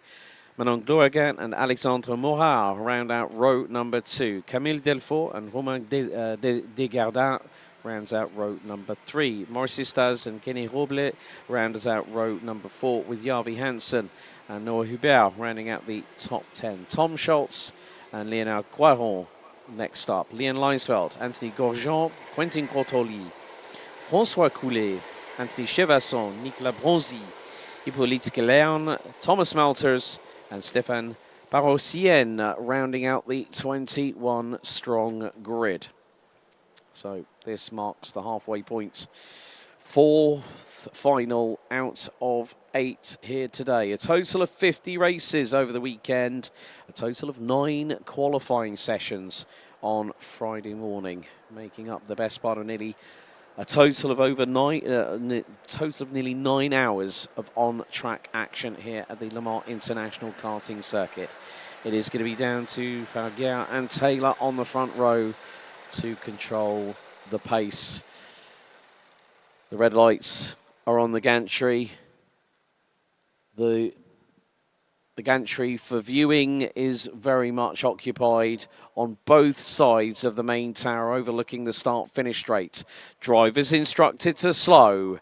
We are revs up, lights on, lights out, and the final's underway. Good start by Fargao, but there's been a touch in the middle. Oh, nearly caused a chain reaction, but everyone got away with it. Nella Taylor, however, has dropped down into 4th position, but hooks up the traction coming out of turn number 2 into turn 3 for the first time. Fargao leads. Taylor uses the curbs and gets back up into 2nd position. Glow again on the EC Automobile Croc promotion. Now rounds out the top 3. Morat has dropped from 4th and is now 7th. Make that 8th. As it looks like Leon's one of the TD carts, possibly Yavi Hansen, has just gotten through for position. As into the banking at turn 11. Merla Taylor going for the race lead. But Farguer keeps it pinned round the outside at turn 11. Through into 12. Now into 13. Down the back straight away for the first time. Farguer now has Merla Taylor up the inside for the race lead at turn number 14. And she's through. Eurokarting's Merla Taylor takes the race lead, and we haven't even completed the opening lap, but dramas for the 7-4-1 of Romain de Gardin. Taylor leads after the opening lap, and Farguer's dropped to third. Glowagan up to second. Well, would you believe it? The first lap normally sets the tone for the script of how a race will pan out, and Merla Taylor for Eurokarting, representing Belgium, now leads the way. She uses that curve very nicely through turn number 3. No one else out of the top 5 I just spotted were using it. So it's sometimes that can help with hooking the cart in. You know, you're trying to get a little bit of an additional steering purchase. And sometimes you can use that curbing to your advantage. And Taylor has done so. The gap was 4/10 after the opening lap as she dips into the little divot into turn number 11, but side by side for 4th position going through turn 11. Side by side just behind for 6th place, with Kenny Robles and Maurice Istas battling away. But we've also got Leon Leinsfeld now past, I think, Camille Defort from Ludo Racing on the CRG. So Leinsfeld up 8 places. I think that 9, I would think, possibly, but Farguer trying to get back at glue again. This is allowing Merla Taylor to get through. Look at Leon Leinsfeld. Leinsfeld now trying to chase down Farguer, trying to get through into turn number 1 to take 3rd position. Farguer drifts wide. Leinsfeld up the inside. He's going to go wheel to wheel, and he shuts the door. Leon Leinsfeld from the Netherlands for TD Kart up now into P3. That is 10 positions from 13th on the grid. And now he's going for 2nd. And he's through at turn 5. What a run by the Netherlands Flying Dutchman at the moment, Leon Leinsfeld for TD Kart. Et quel début de course en effet dans cette finale de la catégorie KA 100-158 après les 138 et le succès des One Caro. Eh bien, place à la bagarre et elle fait rage à tous les virages. Mel Taylor qui en a cure évidemment. 1 seconde 6 d'avance pour la pilote belge d'Eurokarting, qui s'est imposée dès l'entame de cette épreuve, avant même la fin du premier tour. Et regardez comme elle creuse l'écart dans des conditions apocalyptiques. Deuxième place, Mano Glogen de EC Automobile. Ismaël Farger, 3e. Tout ça pourra encore voler en éclats dans les prochains instants, tant les écarts sont faibles au sein du peloton. On s'attend de se frayer un chemin de la chicane là-bas. Gare à ne pas se mettre au tas. Gare à ne pas compromettre un grand week-end par une finale loupée, même si les conditions sont toutes différentes évidemment.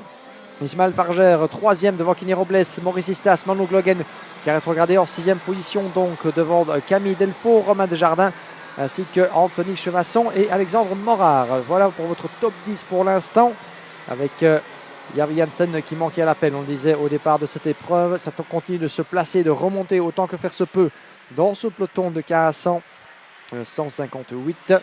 Et on verra qui pourra éventuellement l'emporter dans cette épreuve. Je vous le disais dans le côté de l'interview, la pluie a repris de plus belle, a légèrement augmenté. Les températures aussi, 16 degrés Celsius ici sur la région du Mans, mais il pleut toujours plus fort sur la piste, ce qui ne va pas faire les affaires de nos pilotes et certainement pas de la trajectoire idéale qui continue d'être on ne peut plus piégeuse d'un endroit à l'autre du tracé. Et pour l'instant, tout le monde en piste encore. Ils sont 20 à essayer de se battre non seulement contre leurs adversaires, mais aussi contre les conditions. Et regardez là-bas la belle danse de la part de Léon Lensvent, le pilote du team de Thierry Delray, roulant sur châssis TD Kart. Léon Lensvent, 11 places remontées, comme vous le disiez Alex. Superbe démonstration, une remontada, comme on dit désormais dans le jargon, en 2e position. Et il reprend, il grappille quelques dixièmes. Meilleur tour en course pour Léon Lensvelt, le pilote néerlandais, qui était toujours à 1 seconde 6 de Mel Taylor. Donc quand Léon Lensvelt lui reprend un dixième, et bien Mel Taylor répond dans le 2e secteur. C'est intéressant de constater qu'en termes de vitesse de pointe, le pilote TD en 2e place semble avoir la main dans le 1er et le 3e secteur. Mais c'est là où les choses sont plus techniques, dans le secteur numéro 2, que Mel Taylor parvient à faire la différence en épousant les virages comme il faut. Et dans le secteur des deux chaînes, là-bas, ça se bat également à l'extérieur. Là, des pilotes du team WJS qui semblent légèrement en difficulté. Semble-t-il un souci mécanique. Il a levé la main pour signaler quelque chose. Je pense en tout cas que peut-être que quelque chose ne tourne pas rond là-bas pour les pilotes dans le peloton. On y reviendra d'ici quelques instants. Mais ça se bat à tous les étages dans cette finale âprement disputée de la catégorie. Yeah, Mela Taylor was exactly 0.2 of a second quicker than Leon Linesfeld. The gap now 1.65 seconds.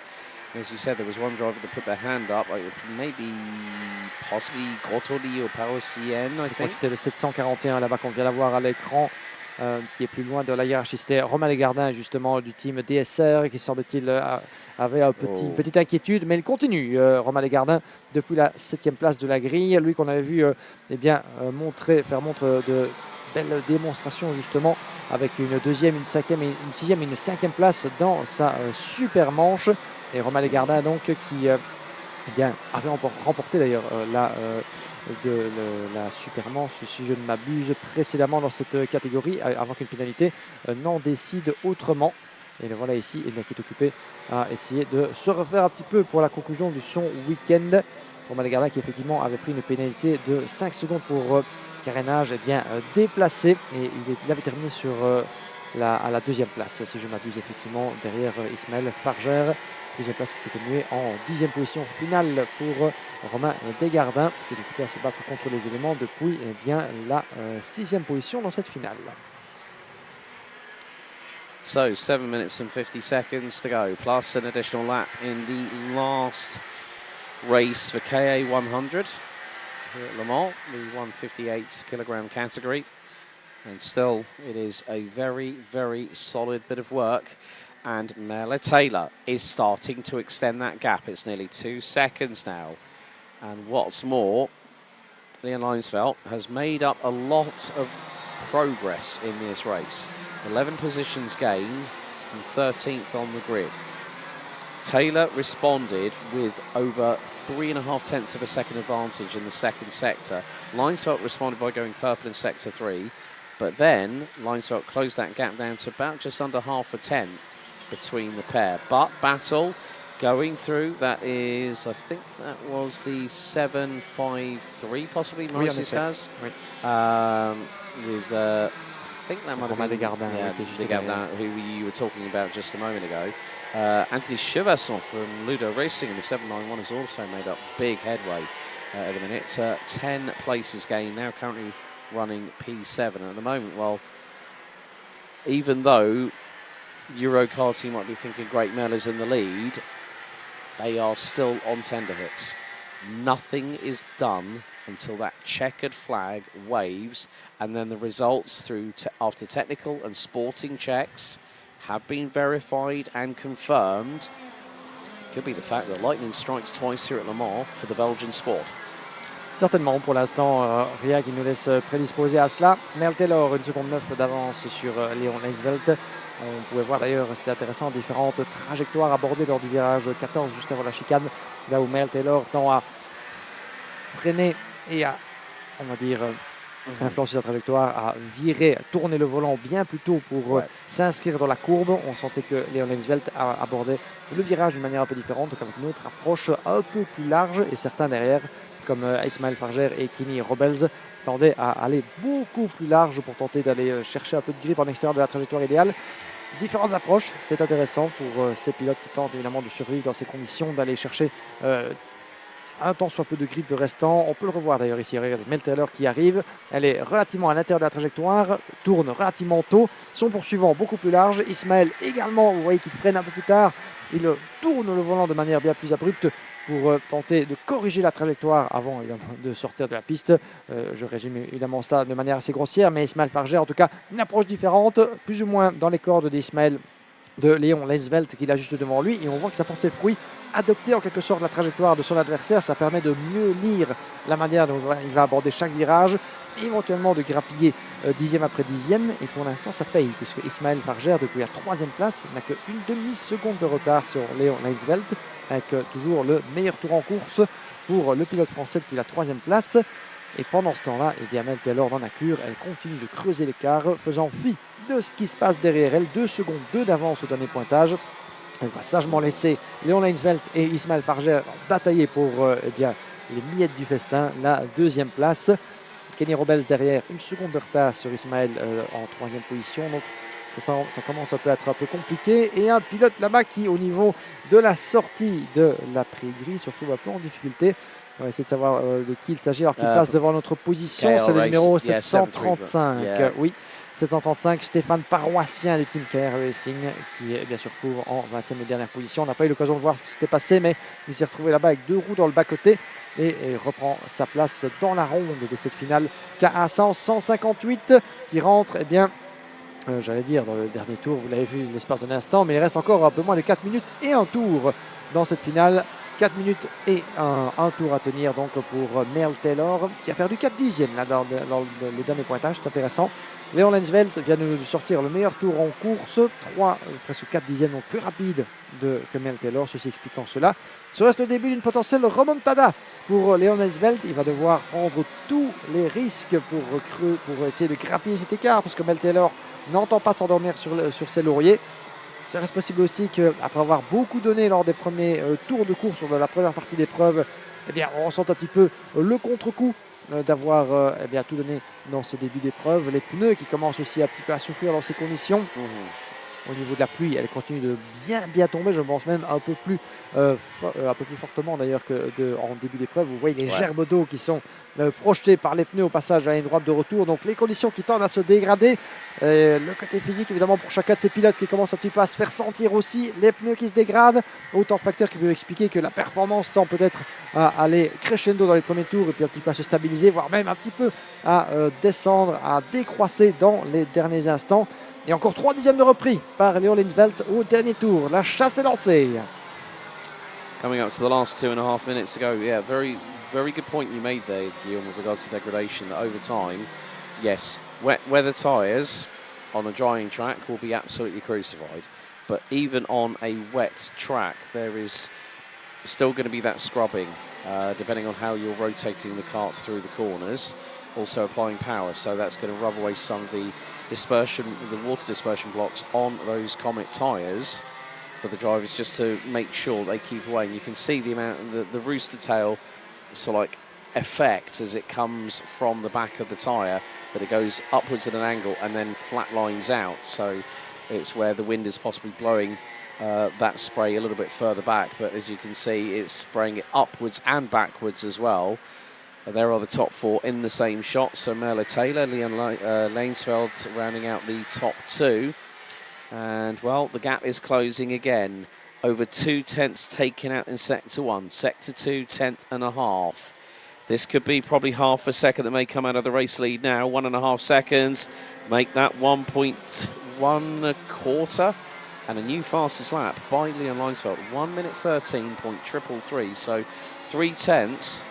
And Taylor was slightly quicker, so clawed a little bit of that advantage that she has back.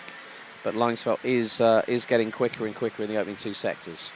Et on voit effectivement une démonstration intéressante que 2 trajectoires, 2 approches différentes de pilotage sous la pluie eh bien, portent leurs fruits de manière différente. Merle Taylor a été très efficace dans la première partie de course. On vous parlait précédemment de son approche de chaque virage. Elle rentre assez tôt dans la courbe, quitte à surmonter les vibreurs avec les 2 roues intérieures. Elle casse donc sa trajectoire. Là, vous regardez dans le banking, c'est très évident. Vous voyez Léon Lensveld qui, à contrario, tourne très très large à l'extérieur de la corde, là où peut-être encore un peu de grip subsiste pour maximiser sa sortie de courbe. 2 approches différentes, ça va encore être évident ici dans le freinage du numéro 14. Regardez Merle qui tourne très très tôt. Léon qui en profite pour tenter de grappiller un peu de vitesse en tournant plus largement dans ce virage, pour peut-être essayer aussi de ralentir un peu moins. C'est plus risqué, sachant que la trajectoire s'avère un peu plus glissante en sortie de courbe, surtout dans des conditions aussi précaires. Mais on voit que ça porte fruit. 1 seconde 2 au dernier pointage, ça reste là.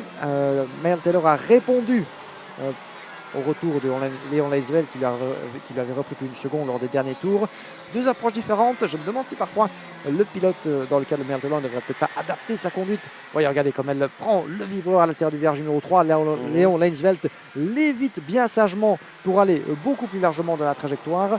Du côté de chaîne, ça ne change pas, approche relativement similaire. Mais on voit en tout cas 2 styles de pilotage différents dans des conditions similaires.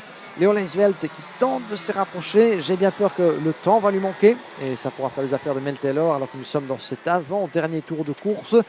peut-être davantage, et ça aurait pu être une autre histoire. Et si rien ne bouge, eh bien, ce sera la victoire pour la pilote Eurokarting. Mais Léon Lensveld ne se rendra pas évidemment sans une ultime bataille dans ces 2 derniers tours, un peu moins désormais qu'il lui reste, pour tenter de faire la différence, ou du moins en guise de consolation, pourrais-je dire, eh bien, mettre la pression jusque dans les derniers instants sur la pilote belge.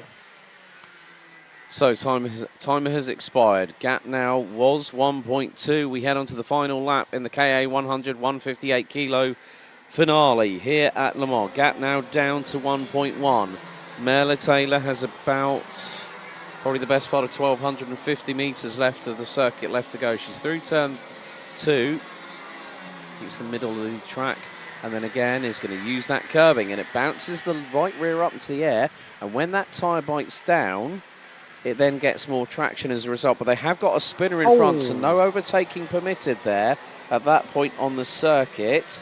Didn't really catch the number, but that has allowed Leon Lensveld to slightly close, but not close to a point. It is 7:02 that is out. 7:02, Tom Schultz from PJM is out of the race, but Merle Taylor leads us on to the back straightaway for the final time. Et une grosse bagarre aussi pour la 3e place, on n'oublie pas, entre Kenny Robles et Ismaël Farger.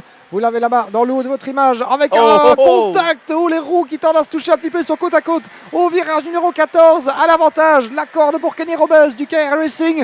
Il sort large, Ismaël qui tente de contre-attaquer de la chicane, il passe à sa droite. Ils vont finir côte à côte, le drapeau d'Amérique qui va bien se contact dans le dernier virage. Ismaël Farger qui est propulsé en tête à queue et qui va devoir s'incliner, se contenter de la 4e place. Drama dans le dernier tour, dans les derniers instants. La victoire pour Mel Taylor, 9 petits dixièmes sur Léon Lensveld qui aura tout donné, qui devra s'avouer vaincu. Et derrière, le retour de Kenny Robles, Ismaël Farger malheureusement qui aura tenté le tout pour le tout pour conserver ce podium. Il n'en sera rien. Et il franchit la ligne d'arrivée en 4e position. La déception doit être immense dans le chef du pilote DT Racing. Well, that is now 2 wins for Eurokarting. Welcome to the winner's circle. Merle Taylor from Belgium in the 7:03 picking up the win ahead of the Netherlands, Leon Lensveld for TD Kart Taylor winning by just under 9/10 of a second after that 15-minute plus an additional lap final. Kenny Robles takes 3rd. Ismaël Farger, unfortunate contact with just a couple of corners to go. Means the DT Racing Praga driver ends up off of the podium. Romain Desgardins, Anthony Chevasson, one of the other biggest movers up the order, started down in 17th, finished 6th. Maurice Estaz takes 7th, head of an Anglois with Camille Delfour and Noé Hubert rounding out the top 10. Alexandre Morat and Leonard Quayron round out the top 12 ahead of Anthony Grosjean and Hippolyte Galéon, Nicolas Bronzy, Thomas Melters, François Coulet, Quentin Grotoli, Stéphane Pararossien being the last of the classified finishers with 2 laps to go. PJM's Tom Schultz retired with Jarvi Hansen. Not even may not have even made it to the start, but Merle Taylor provisionally is your KA 100 158 kilogram winner here at the Eurocup.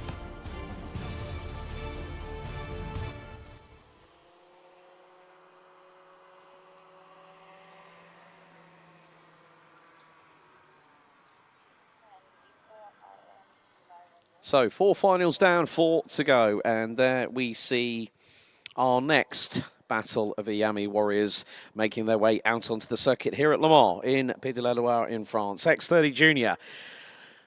The procession with the carts on the trolley jacks, and our front row will be dropping down their carts very, very shortly. 33 drivers entered this competition, and what's more, up for grabs for X30 Junior. The winner of the event will get their winner's trophy and a silver invitation to the Iame Warriors Final in 2024 in Valencia this early November. Second place, the runners-up trophy and 2 sets of Comet K3H tyres. Third place on the podium will also get a set of Comet K3H tyres and the 3rd place trophy. It is a winner-take-all event. The points are out of the equation. There is the 127 new recruit at Eichmann's Grand Prix, Juice Mulder, the current series leader in the X30 junior class in Iame Series Benelux. There is Mid Wales's very own Archie Owen, running in the Team BMR karting livery, running on the Croc Promotion chassis. Just behind is the Emirati representation of this grid, Arta Donker. There also is one of our other drivers, Oscar Gucho, the 142.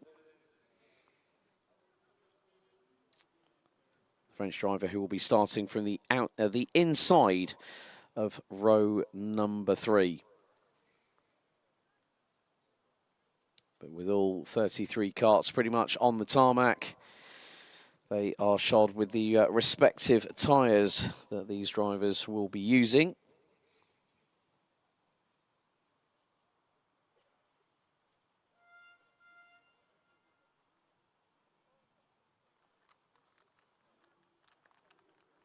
So, X30 Juniors, the mechanics have been instructed to clear the track.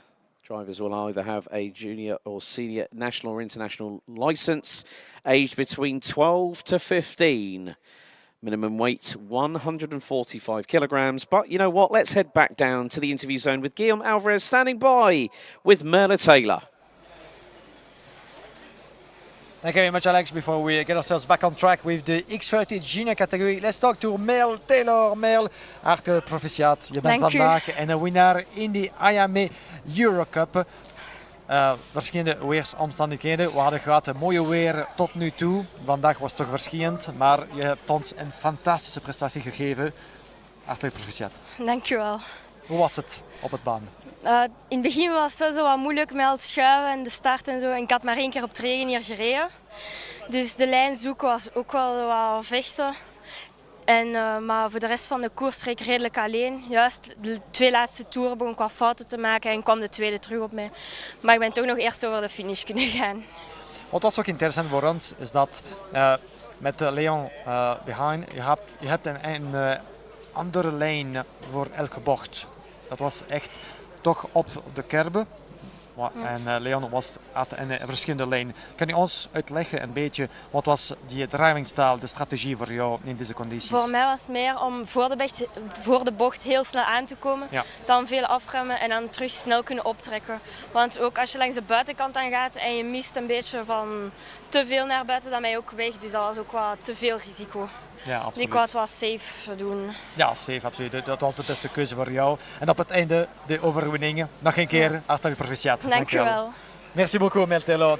Ja, dat is voor mij. Dankjewel, Merle Taylor. Votre pilote victorieuse donc de cette catégorie à 158, comme il nous expliquait. Une stratégie différente, une safe choice, comme il nous explique. Donc le meilleur choix en termes de trajectoire idéale évidemment dans chacun des virages pour lui permettre évidemment de disputer cette finale dans les conditions les plus réunies puisque eh bien, vous l'avez senti, sous la pluie ça n'avait vraiment rien d'évident, mais le Taylor en tout cas un résultat à la hauteur de ses espérances, une magnifique démonstration dans des conditions qui étaient on ne peut plus difficiles.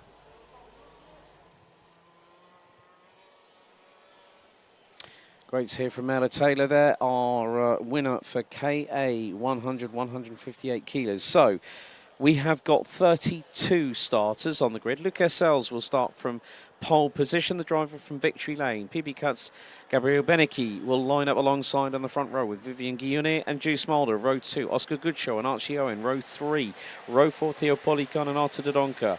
Running up the top 4 rows, Lilian Soares and Grégoire Schneider running at the top 10. Maxime Prudent and Alexandre Mercier running out row 6. Row 7, Mia Auger and Danny Buzz. Aurelia Justinelli, Nilas Malik, Theo Ruigendre are not making it to the grid. But we go. Revs up, lights on, lights out. And we're underway. Lucas Sells leads the field into turn number 1. Guillaume towards the inside behind the 116 from Victory Lane. Oh, but driver's running a little bit wide. Oh, Juice Mulder with a high wide round the outside. Gets through from 4th to 2nd, and he's gunning for the race lead. Runs a bit deep into turn 3, but he's got the crossover. He's got the crossover through at turn 4. The race lead goes to Eichmann Grand Prix. Juice Mulder, what a lightning start from the youngster from the Netherlands, getting the jump on everybody, including pole sitter from Victory Lane, Lucas Sells. Believe you me, they were previously teammates. And now the real battle begins, but a dive up the inside for turn 11. Drivers scrabbling for traction, drivers using the divot on the inside of the apex approach. But Just Mulder, oh, he took a page out of Aaron Ferrazzano's book, didn't he? But a little bit further back, Oscar Goodshow is now running P3.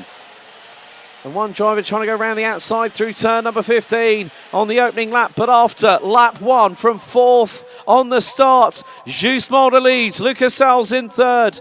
Oscar Goodshow, Artur Dodonka, Gabriel Benecki round out the top 5 places. Theo Polica up to 6. Danny Burrs, Vivian Guillaume down to 8. Alexandre Mercier and Mid-Wales' Archie Owen rounds out the top 10. As now Goodshow goes for the move up the inside of Sells and gets through for 2nd place at turn number 3. The first minute and a half has been frantic, but Just Mulder once again showcasing that he is one of the new young drivers to come into the Junior X30 division and make a disruptive, positive influence, as if to say to the established drivers, right, I'm here, I'm not just here to make up the numbers, and that has just proved it in spades. He continues to lead as they go down the back straight once again. We've got just over, or just under 13 minutes plus an additional lap to go. Oscar Goodshow sideways under braking into turn 14, as is Lucas Sells, our pole sitter from Victory Lane. Artur Dodonka rounds out the top 4, so the driver, Belgian family, based now in the UAE, is also very much on pace. Benecki rounds out the top 5, but Mulder's got a lead of a 2nd over Oscar Goodshow after the opening couple of laps. Et en effet, un début de course sur les chapeaux de roue là, pour nos compétiteurs de la catégorie X30 junior, âgés entre 12 et 15 ans. Et Just Mulder, un début donc absolument splendide. Il est parvenu à se frayer un chemin depuis la 4e place en tête, avec déjà 1 seconde d'avance sur Oscar Goodshow. Et Lucas Selez, notre poleman. Et donc on est résolu, vous le voyez là-bas, à se battre pour la 2e marche du podium pour l'instant, en attendant éventuellement de pouvoir bien renouer le contact avec le leader. Cette épreuve ne fait que commencer évidemment, il y a encore plus une opportunité, alors que la trajectoire idéale commence légèrement à s'assécher. C'est du tout le fait que lors de l'interview, vous avez peut-être constaté que la pluie avait plus ou moins diminué, elle s'est plus ou moins arrêtée pour l'instant. Ça tombe encore un petit peu avec parcimonie ici et là, mais la grosse pluie que l'on avait tout à l'heure lors des 2 finales à 100 s'est relativement estompé pour l'instant, ce qui signifie que si on reste comme ça, et alors qu'à l'intérieur de la chicane, ça passe de bien belle manière pour Lucas Selez qui s'infiltre en 2e position devant Oscar Goodshow. La trajectoire idéale qui va donc peut-être tenter au fur et à mesure des minutes, qui va commencer à s'assécher. Et regardez d'ailleurs, ça communique, ça c'est intéressant entre les deux. Ça communique entre eux. Lucas Selez, ça avait l'air de dire, et alors qu'il laisse repasser son compatriote Oscar Goodshow pour la 2e place, on a aisément pu comprendre ce qui se disait entre les deux. Il est bien trop tôt pour se battre pour la 2e place, avec Lucas Selez qui avait l'air de dire à Oscar, regarde Just Mulder, 1 seconde 2 d'avance, il a pris la poudre à l'escampette. Si on continue de s'expliquer comme ça, si on continue de perdre du temps, eh bien c'en est fini de la victoire dans cette finale X30 Junior. Donc il est temps d'arrêter de se chamailler, on reste ensemble, on travaille. Team différent, Victory Lane contre Team Racing, mais à ce stade, un seul objectif, le succès, les lauriers de la victoire. On rappelle qu'il y a une invitation aussi, un ticket silver pour la Iame Warriors Final à Valencia pour tout pilote qui prend la victoire dans cette finale X30 Junior. C'est important évidemment en plus du résultat en tant que tel. Ce sera l'objectif commun. Ils doivent arrêter. Regardez le superbe démonstration de pilotage, presque en glissade là-bas. Oscar Goodshow qui a vraiment... et regardez, il va d'ailleurs perdre cette 2e place, mais Goodshow qui nous a démontré en tout cas toute sa maestria dans la zone de freinage du virage numéro 14. Lucas Selez qui repasse devant, ça s'échange les positions pour l'instant avec le signalement, vous le voyez. Lucas Selez qui dit à Oscar Goodshow, ok, on continue, c'est à moi de jouer le lièvre, tu seras mon poursuivant. Et il n'entend pas de cette oreille, Oscar Goodshow, il ne veut pas rester derrière. Semble-t-il, il estime qu'il est peut-être plus rapide que son adversaire sur un tour. Difficile vraiment de les départager. Ils ont tourné en 1:11.4 tous les deux. À peine plus rapide pour Lucas Selez, mais quand on parle de centièmes de seconde, c'est pas vraiment une différence significative pour dire je m'impose, je serai le pilote forcément plus rapide. Vous êtes dans le même 10e. Travaillez ensemble, les amis. Yes. Vous perdez du temps et ça profite à Just Mulder. 1:4 d'avance. As they say, the enemy of the enemy is my friend. And that's very true. You might be under different awnings, you might have different colour schemes on your karts, but you are there to race. And, well, that was a little bit deep into turn number 12 for Lucas Sells, but Jus Mulder has just gone purple in sector 2. Good show sideways under braking, so was Lucas Sells. Magnifique. It's just wonderful kart control. I mean, these drivers running on the KW3, K3W wet weather tyres, of course. This is the first real aggressive use of these tyres all week long. Of course, they've done some free practice earlier on where there was a little rainfall in the air and onto the circuit. But as you said, the rain has sort of dissipated, but we still have this, and we still have Mini FR60, X30 Lady and Ladies Cup, and then we've got the Masters and Gentlemen's closing out the show. So with the amount of water on the track, I would say that with the conditions, okay, it's saying 16 degrees Celsius, and I know for a fact that you're probably going to say to me, it's colder than that, Alex, because you've been out, probably there or thereabouts, but with the humidity also might come a little bit of track evolution. So if we do start seeing a dry line, it depends on how long before that dry line manifests itself, more to the point, because these drivers are taking very, very unconventional lines. Oscar Goodshow has just gone 0.3 quicker in the opening sector in comparison with Jus Mulder, but has lost a little bit of that time through sector number 2. But Jus Mulder has really, really come on form, and especially in the second half of the Iame Series Benelux Championship, he was learning. He was getting to grips with it, and then as soon as he was on pace, bang, straight away he is there. And new fastest lap of the race by Oscar Goodshow, 1 minute 10.585. He has taken 5.5 tenths out of Jus Mulder, gap down to just under 1.1, with Lucas Sells still holding on to third.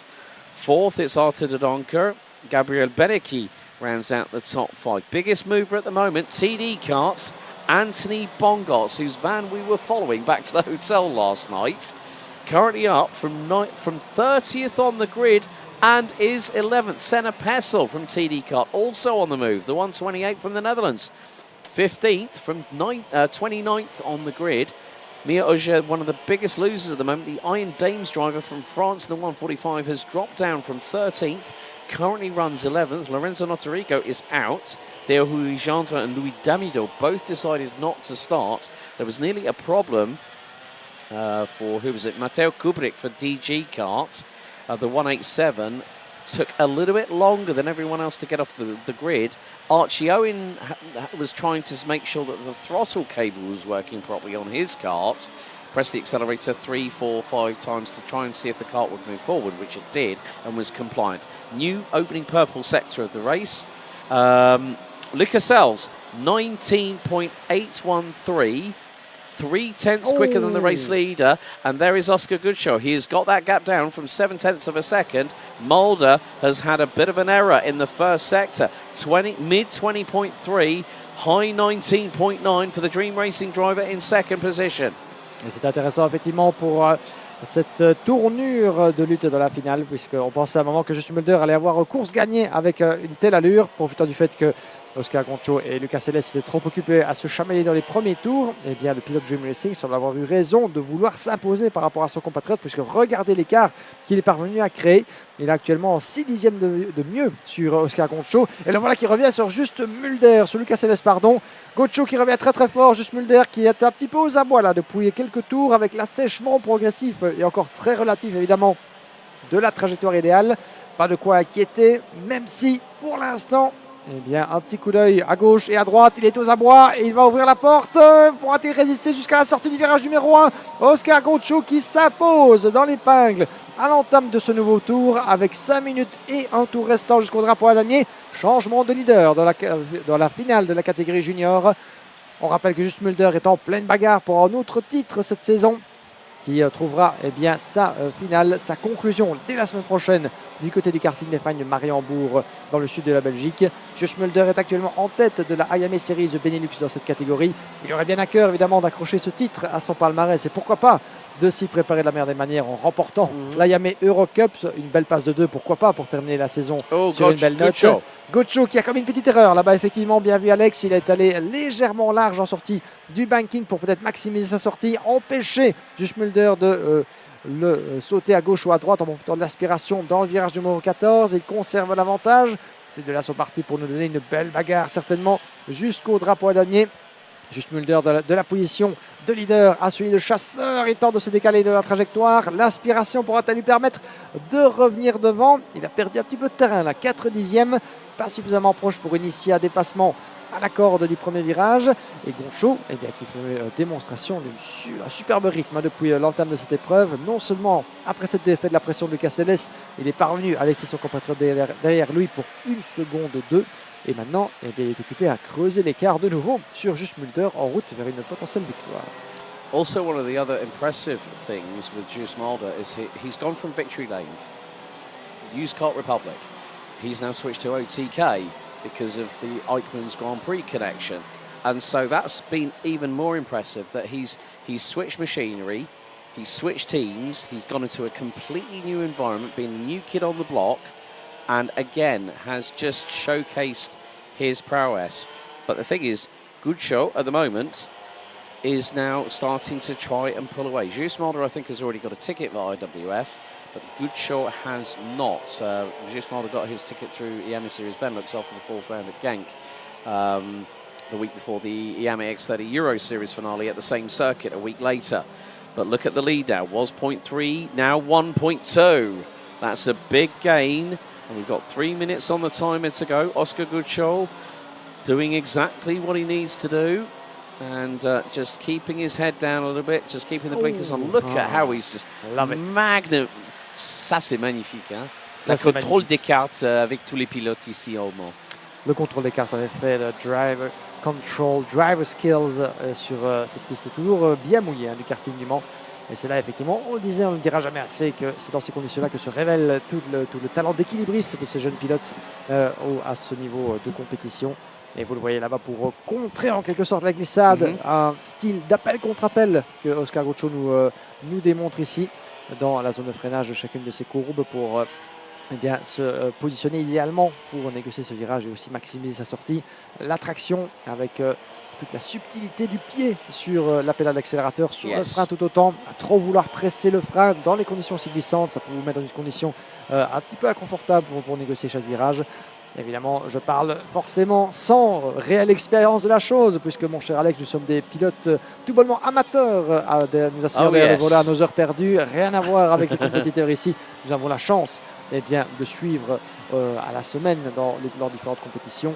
Mais on peut en tout cas jauger certainement de la stratégie des uns des autres en matière de gestion d'accélérateur et de freinage. Quoi qu'il en soit, je sais très bien que je serais totalement incapable de piloter dans des conditions pareilles, en tout cas sans sortir de la piste au moins une bonne dizaine de fois.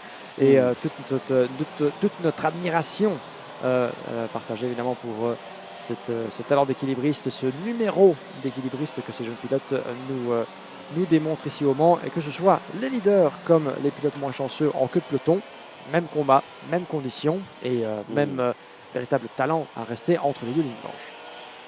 Yeah, I've never done driving at this competitive level, but you understand, you have an appreciation. Oh, bit of a gesticulation there from Martin Dodonka.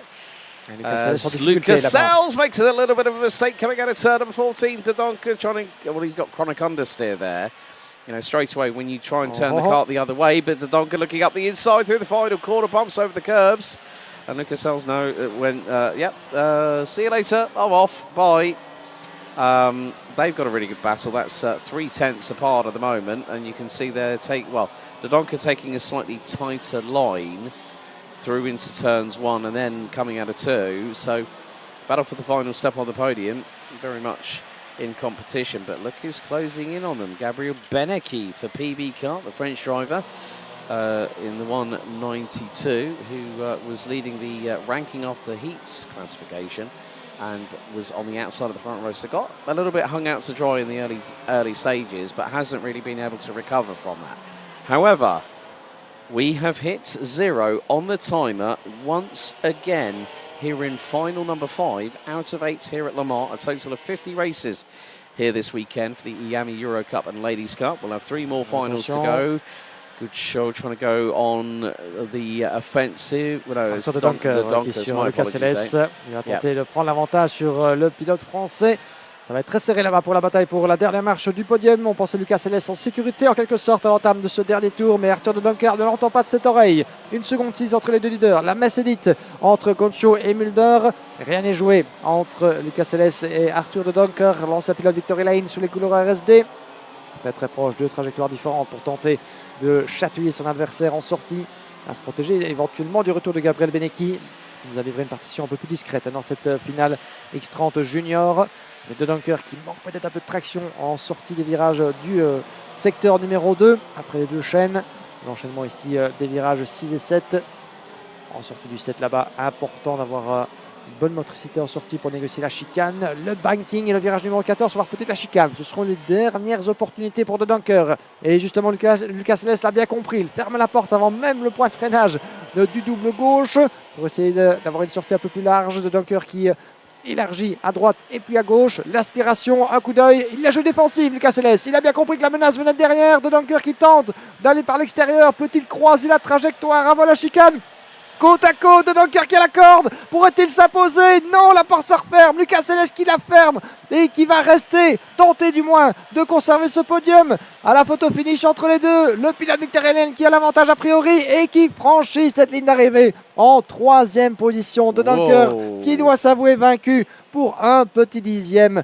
On l'attendait, on le redoutait. Lucas Céleste n'a pas tremblé, mais De Dunker a fait ce qu'il devait, serrer les dents, tenter le tout pour le tout. Ça c'est passé à 2 doigts, un chouïa de réussir au niveau de la chicane.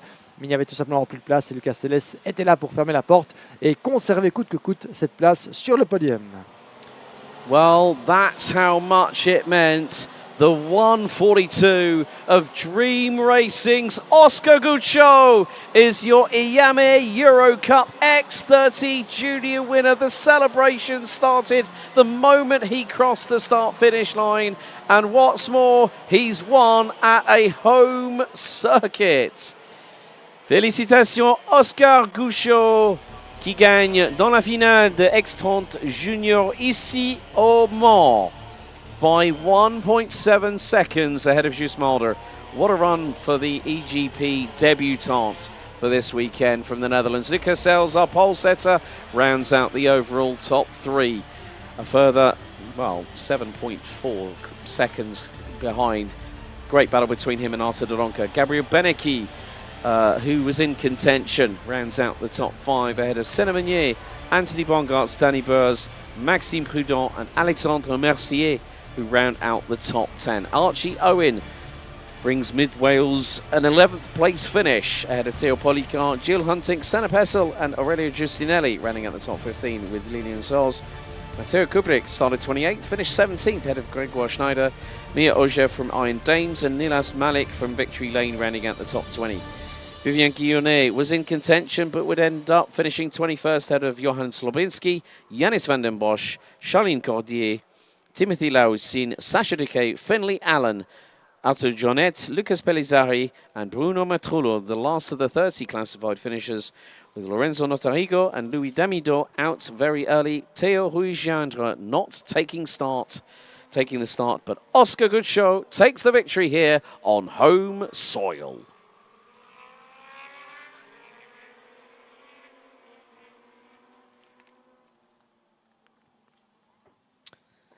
Now we go to our next final number 6 out of 8. And it is Mini FR60. So, national mini license, aged between 8 and 12. Minimum weights of 110 kilograms. The Mini 60 FFSA engine to their right-hand sides and mated with Vega Cadetti tyres. So far, we've had 3 different winners. There is Nahil El Gohoudi representing Victory Lane, and I do see a different national flag from the licence that he runs under. So that name definitely, and that face, rings a bell to me. Won the second heat. Luca Doyon, who starts on pole position. There's the 917 of Aaron Bogdanova, who will be on the outside of row number 3 as the drivers and the carts get assembled and ready. here at the Le Mans Karting International Circuit. There is the 897, Mike Menard, who's going to start on the inside of row number 2, running on the Formula K with, you can see the bright fluorescent green. There is TWR's Leo Livings from the United Kingdom, starting on the inside of row number 3. But after the final intermediate classification, Luca Doyon, 213 points. Nahil El Gahoudi, 189. Mike Menard, 186. There's a little bit of a chat between Edouard Berger and also looks to be Johan Vesque Montagnon in the 857. And there is the Suru kart, the Suru liveried kart of Matteo Rossi. And there is the 802 of Aurel Harasimas. There is also Luca Pereira, the Portuguese driver. And it's not just all about the fact that we have teams here at the circuit. We also do have privateer entries amongst the nearly 250 competitors. There's Colin Caron for the TD kart team. And there's Alexandre Rafali Manana for Victory Lane. Thumbs up, and there we go. Double thumbs up, brilliant stuff for the 854. That is Hugo Bernat for the Renault Racing Team.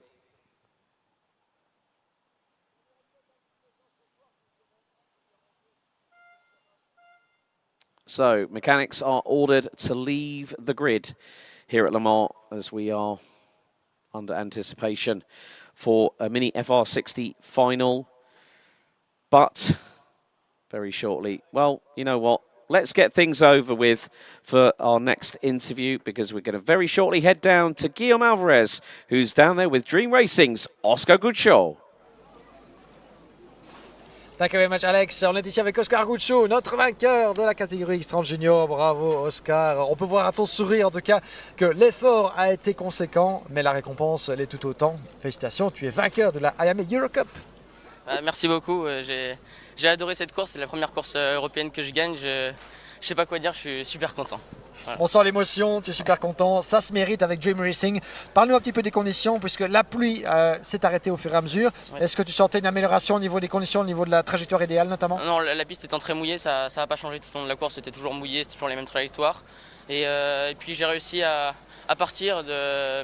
on était en train de se doubler avec Lucas Sell. Puis j'ai gagné. On a senti dans ce début de course une certaine tension avec Lucas justement. Vous ne savez pas vraiment qui devait être le lièvre, qui devait se placer devant, derrière. Combien de temps rester ensemble pour se porter vers l'avant? À un moment tu t'es dit, bon j'en ai assez, je pars, et on a vu que ça a porté ses fruits. J'ai senti que j'étais plus vite, j'ai doublé et puis je suis parti. Voilà. Tu es parti et voilà, sans jamais te retourner. Une fois devant, quand on est un petit peu sur sa planète, qu'est-ce qui se passe sous le casque? Est-ce que la tension s'apaise, tu restes stressé, tu restes concentré, on compte les secondes et puis on attend de passer le drapeau à Damien en premier. Fantastique, en tout cas la mission a été accomplie. Félicitations à toi Oscar. Merci et bravo beaucoup. À Dream Racing, à domicile en plus, donc ça se fête. Merci. On se retrouve sur le podium, merci beaucoup Oscar. Je te reprends ceci, fêtez ça bien et on se revoit tout à l'heure sur le podium. Oscar Guccio, vainqueur de votre finale X30 Junior, dans des conditions toujours assez mouillées, à domicile. Ça vaudra bien des célébrations tout à l'heure sur le podium. Well, we've had a slight drama in the build-up to the Mini FR60 final. Off of turn number 3, Nahel El Gahoudi has just lost the back end of the kart and has just pulled it back onto the track and has managed to get going again. That's a real frustration for the Spanish driver. I think there probably is the Moroccan flag, I think I might have noticed on the side pods there. But Luca Doyon starts from pole position. Nahil El Gahoudi is going to have to do the work from the back end of the field, as the 840 from Victory Lane was due to start on the outside of the front row. Mike Menard and Aaron Bordenova round out row 2. Leo Livings and Hugo Berner, row 3. Then it is Edouard Berger and Alexandre Rafali Menana. Johan Vesque Montagnon, Colin Caron, Matteo Rossi, Luca Pereira and Aurel Harasimas round out the top. We'll round out the grid. They're going to take them around for another lap again. So with a mini FR60, just like the X30 Senior Consolation Race, we are going to go to 13 minutes plus an additional lap. So they are sending them round again. Now, whether they may allow... Now, where is Nahil El Gahoudi is just coming through out of the final couple of corners. So, due to that spin, will more than likely have to start at the back end of the grid. But our race director, Pascal, are not happy with the formation, so has sent them around again.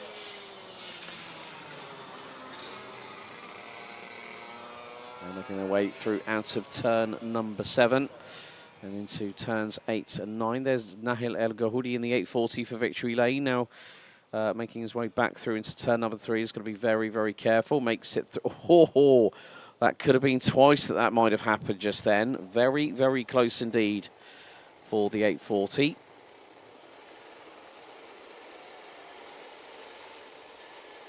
So the driver's slowing to a crawl.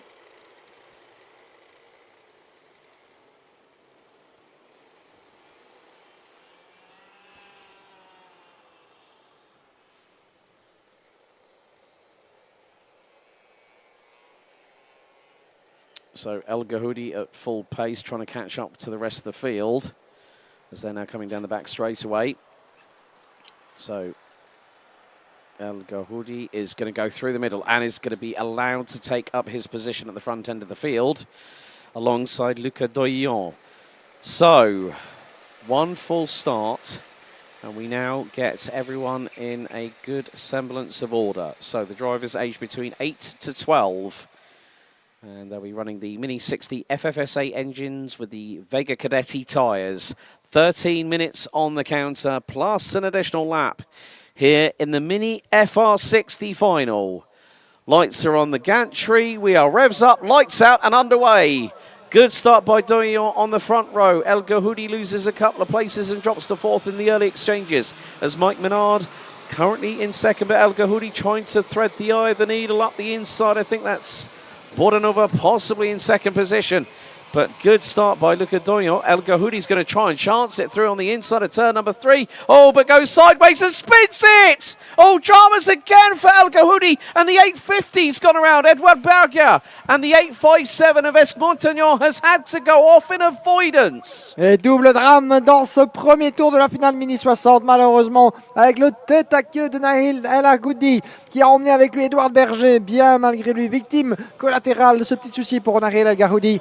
Le pilote Victory Lane, on l'avait vu, engagé dans une superbe démonstration de dépassement. Dès le virage numéro 3, il semble bien armé pour aller contester d'entrée de jeu la tête de la course avant de perdre le contrôle au niveau du train arrière de son kart sur une piste, on l'a dit, encore très piégeuse, encore très glissante sur et en dehors de la trajectoire idéale. Et malheureusement, eh bien, Nahil El Gahoudi s'est fait piéger d'entrée de jeu. Il va devoir tout reprendre à zéro.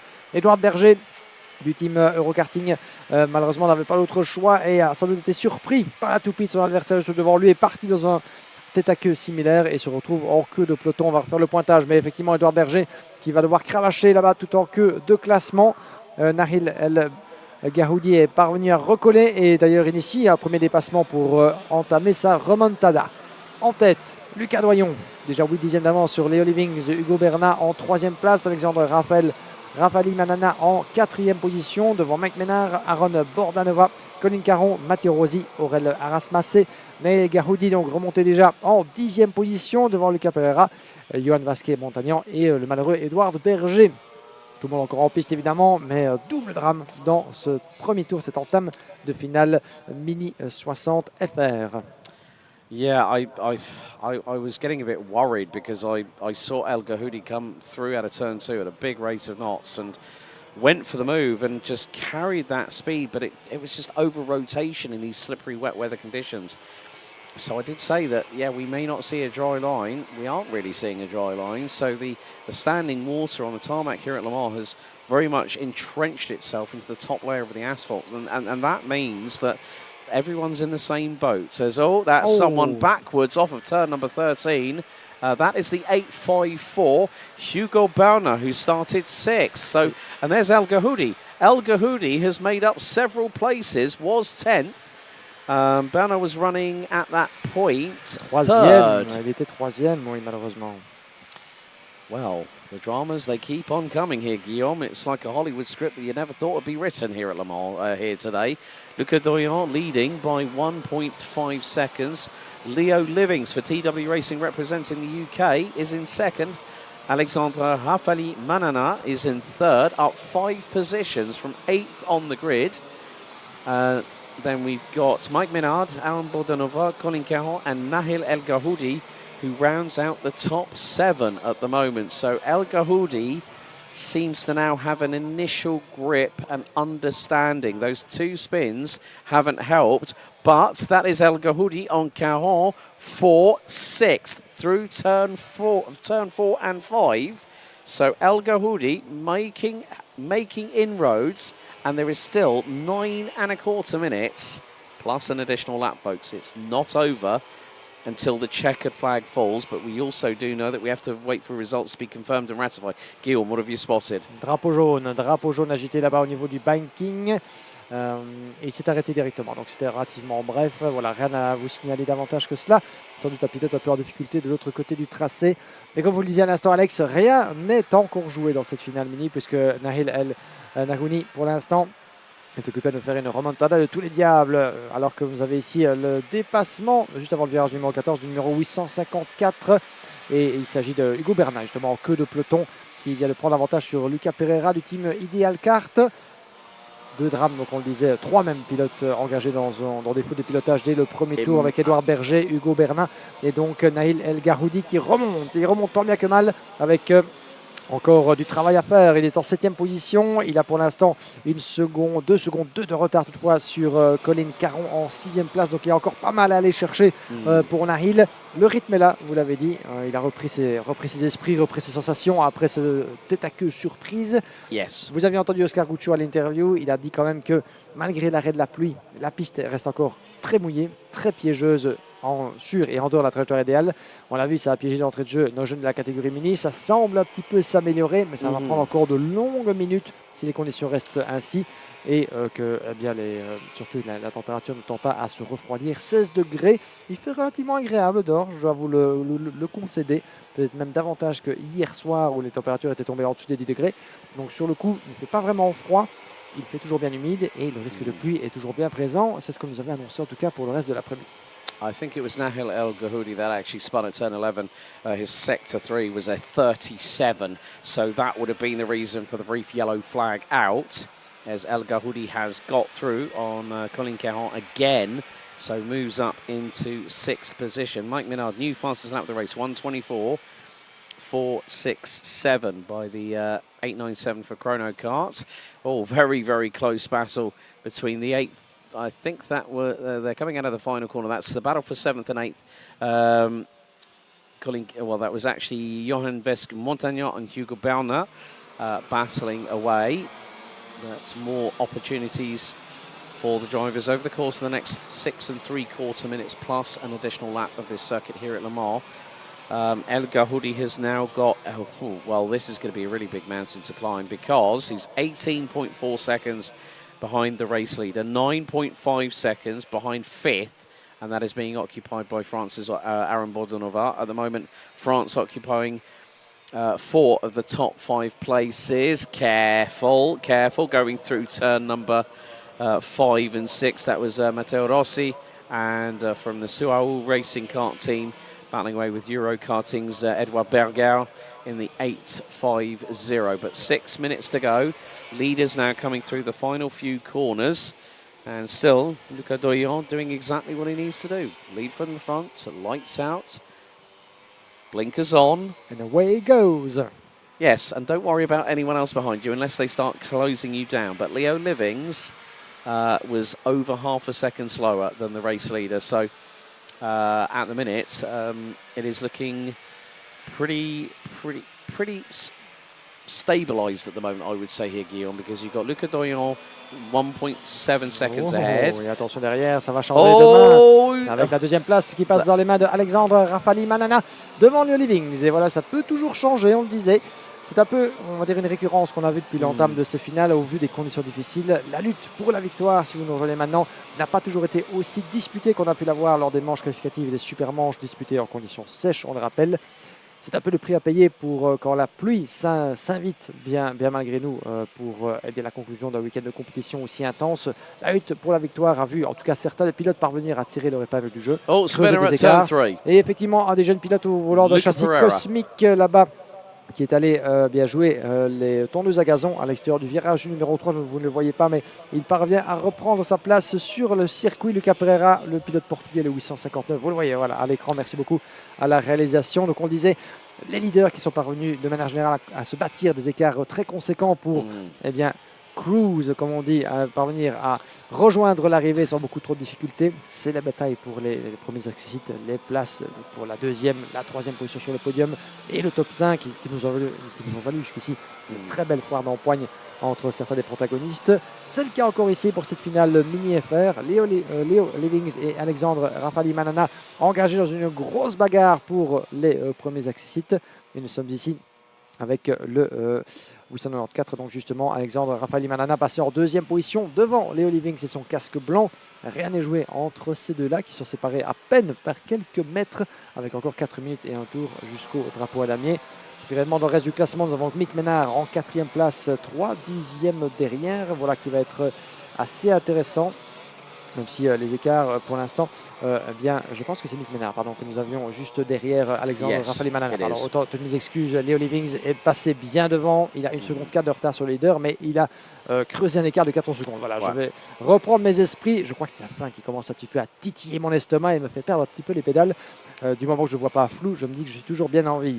Mais Alexandre Rafali Manana qui conserve cette 3e place, il a peu d'espoir à ce rythme d'aller chercher la 2e au vu de l'écart conséquent que Léo Livings s'est créé. Et il va devoir résister au retour de Mick Ménard, le 897. Vous le voyez, qui élargit sa trajectoire, qui tente de montrer aussi à son adversaire: je suis toujours bien là dans tes échappements.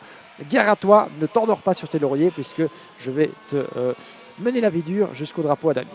Yeah, the thing was Mike Menard was very hard on the brakes and nearly, could have had a little bit of a slide if the back axle locked up, and that could have been drama for both him and Rafali Manana in 3rd place. But it is a case of just, it's those millimetres, it's those inches of, travel on the throttle. You were talking about throttle modulation earlier on and pedal modulation, including the brakes. So that's very, very crucial. But Leo Livings is starting to bring that gap down. 1:24.880 was Leo Livings' last lap.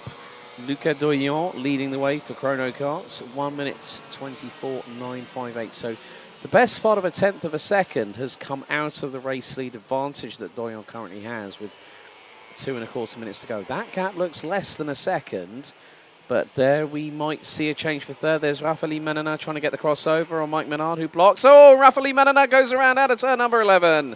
Oh, another 180. It's catching drivers out left, right and centre.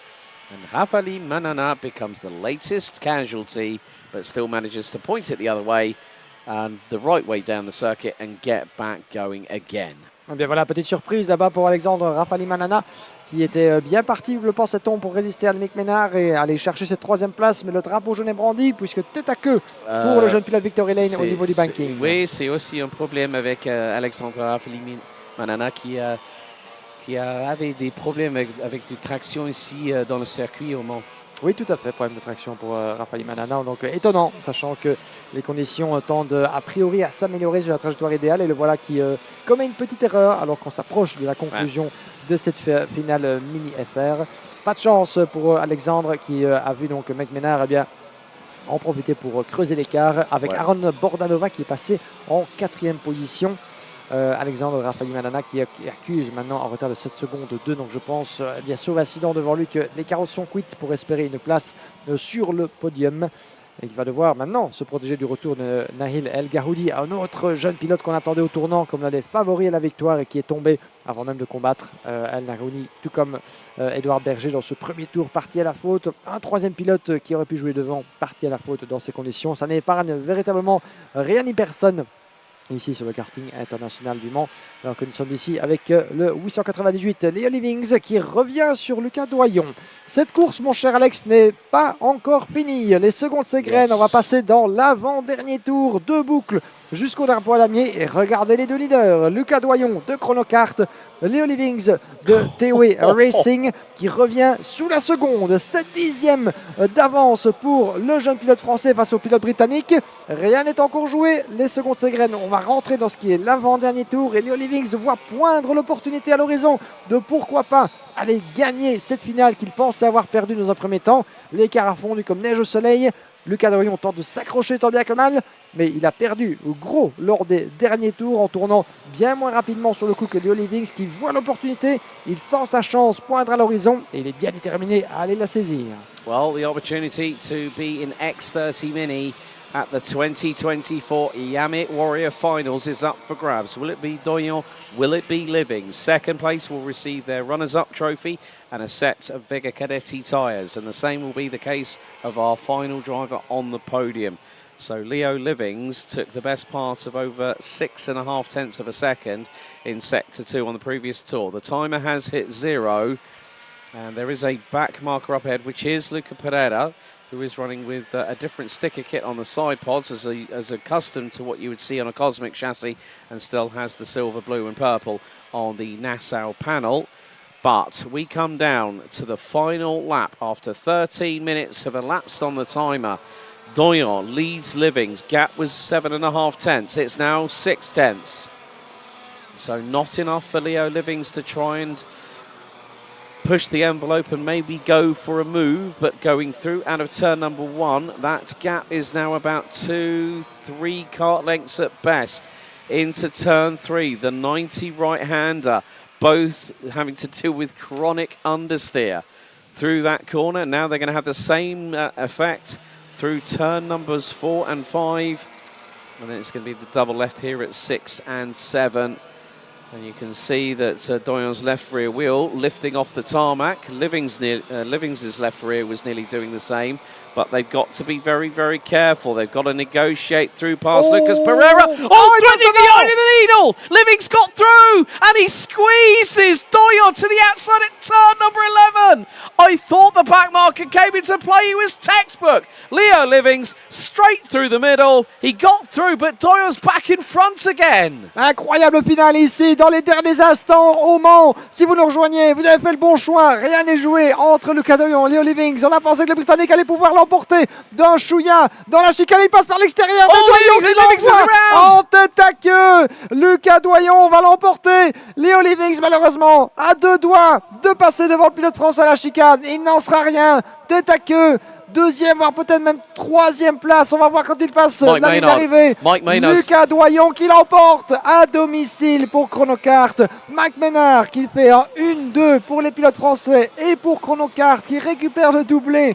Et Leo Livings qui doit se contenter de la 3e place. Mais quel dernier tour, mon cher Alex. À nouveau, un final dramatique dans les derniers instants de cette dernière course du week-end pour la catégorie mini. Et Lucas Doyon s'est révélé le plus fort, mais Leo Livings, quelle partition, quelle démonstration, quelle remontée il nous a fait, et il va être naturellement bien dégoûté de ce qui s'est passé. Exactement, mon ami bref Guillaume, thank you very much for that. Lucas Doyon takes the win in Mini FR60 here at the Iame Eurocup and provisionally books his place for X30 Mini at the forthcoming Iame Warrior Finals in early November at Valencia.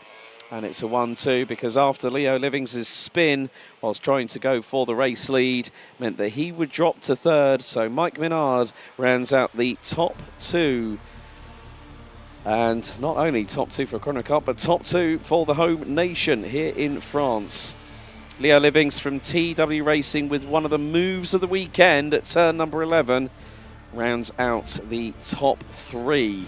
Aaron Bordonova and Hugo Bernard round out the top 5 positions ahead of the recovering Nahil El Gahoudi, suffering 2 spins, one on the lead up to the start of the race and then on the opening lap through turn number 3. And more to the point, a good recovery.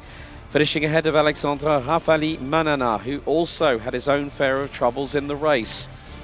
Johan Vesk Montagnon, Edouard Berger, then we got Colin Caron rounding out the top 10. Matteo Rossi, Aurel Harasimas and Luca Pereira rounded out the finishing order in what was a fantastic Mini FR60 final here at Iame Eurocup 2024.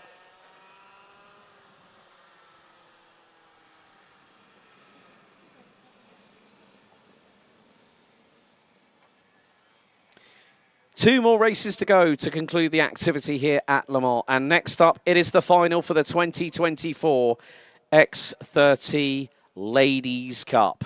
28 competitors set to go into battle for one final time over 15 minutes plus an additional lap. And really great insights from Guillaume reference the weather conditions, that there is still a lot of moisture. You can see how wet the track is just by the camera shots, courtesy of our mobile cameraman. Thank you to Victor down on the start-finish straight.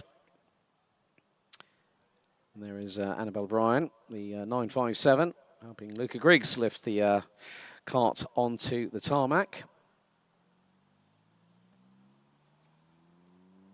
28 drivers looking to become the 2024 Ladies Cup winner here at this fantastic and iconic circuit. Just over to the right-hand side of the start-finish straight is the Circuit International Alain Prost, named after the 4-time Formula One world champion who retired from single-seater racing in 1993, went on to become a team boss and then a special advisor in Formula One up until quite recently. There is Mark Quinlivan, one of our accredited media personnel, one of our photographers there. Give us a wave, Mark. There we go. Lovely jubbly. He's one of the many people as part of the accredited media behind the scenes for the organisation and also internationally. But a packed grid. And we've had some fantastic racing up and down the order here at Le Mans over the course of 3 qualifying heats and the super heat. But let's head down to Guillaume Alvarez, who is with our Mini FR60 winner, Luca Doyon. Take it away, Giggsy. Thank you very much, Alex. De retour ici dans notre zone d'interview avec Lucas Doyon. Lucas, sincères félicitations. Waouh, quelle finale, quelle course tu nous as faite. Ça s'est joué vraiment dans les derniers instants, puisqu'on avait quand même des adversaires qui revenaient très très fort. Raconte-nous un peu tes sensations et de ton point de vue sur ce qui s'est passé dans la chicane, parce que c'était très très chaud dans le dernier tour. Je roulais moins vite que les autres, je sais pas pourquoi. Bah après ça arrive, mais l'autre il était à cause d'un retardataire, j'ai dû esquiver par la droite et l'autre il a esquivé par la gauche, du coup il m'a doublé. Après je l'ai redoublé. Dans la ligne droite, tout s'est bien passé. Après, on a passé le virage après la ligne droite. Il a essayé de me doubler et il m'a foncé dedans et il est parti en tête à queue. Et après, j'ai assuré jusqu'au bout et c'est bon. Tu as assuré jusqu'au bout, en tout cas, avec la victoire au drapeau dernier pour toi. C'est amplement mérité au vu de ta performance. Dans le dernier tour, à l'entame, tu racontais, en abordant le banking, on a vu... Est-ce que tu as été un peu gêné par un autre pilote à qui vous preniez un tour là-bas? Parce qu'on a senti qu'il y avait une hésitation, oui. Et ton adversaire en a profité. Oui, je voulais pas lui rentrer dedans pour pas perdre du temps, vu que je savais que celui derrière moi était plus rapide. J'ai fait comme j'ai pu. Tu as fait comme tu as pu, tu as résisté, tu as serré les dents jusqu'au bout. Et au final, eh bien, tu es vainqueur de la Iame Eurocup. Comment est-ce qu'on se sent après un si long week-end, des conditions difficiles? C'est un petit peu un relâchement, la satisfaction d'un travail très bien fait? Je me sens très bien parce que au début on était à peu près pareil que les autres et on savait pas si on allait être plus rapide ou pas. Après ça allait bien et là en dernier ça allait plutôt bien. Et ça allait très bien et la victoire au bout. Merci beaucoup Lucas, félicitations et on se revoit tout à l'heure sur le podium pour fêter ça. Oui, merci beaucoup, tu peux me rendre aussi. À tout à l'heure, merci de nous avoir rejoint à notre micro. Lucas Doyon, donc vainqueur de cette finale âprement disputée en catégorie mini FR. Restez bien avec nous, on revient vers vous mon cher Alex pour les 2 dernières finales au programme de la journée, à commencer par la Ladies Cup et puis les Masters et les Gentlemen pour terminer en beauté.